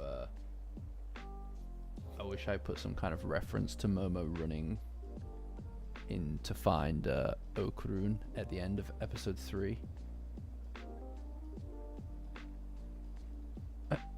I love that you put that in a oh.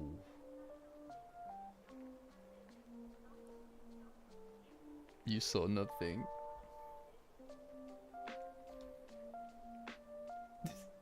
Oh dear. You should not have given me access to this. Oof, that is frustrating, isn't it? That is frustrating. I love that you did it in Excel or Google Sheets or something. There you go. No, I wish that I had done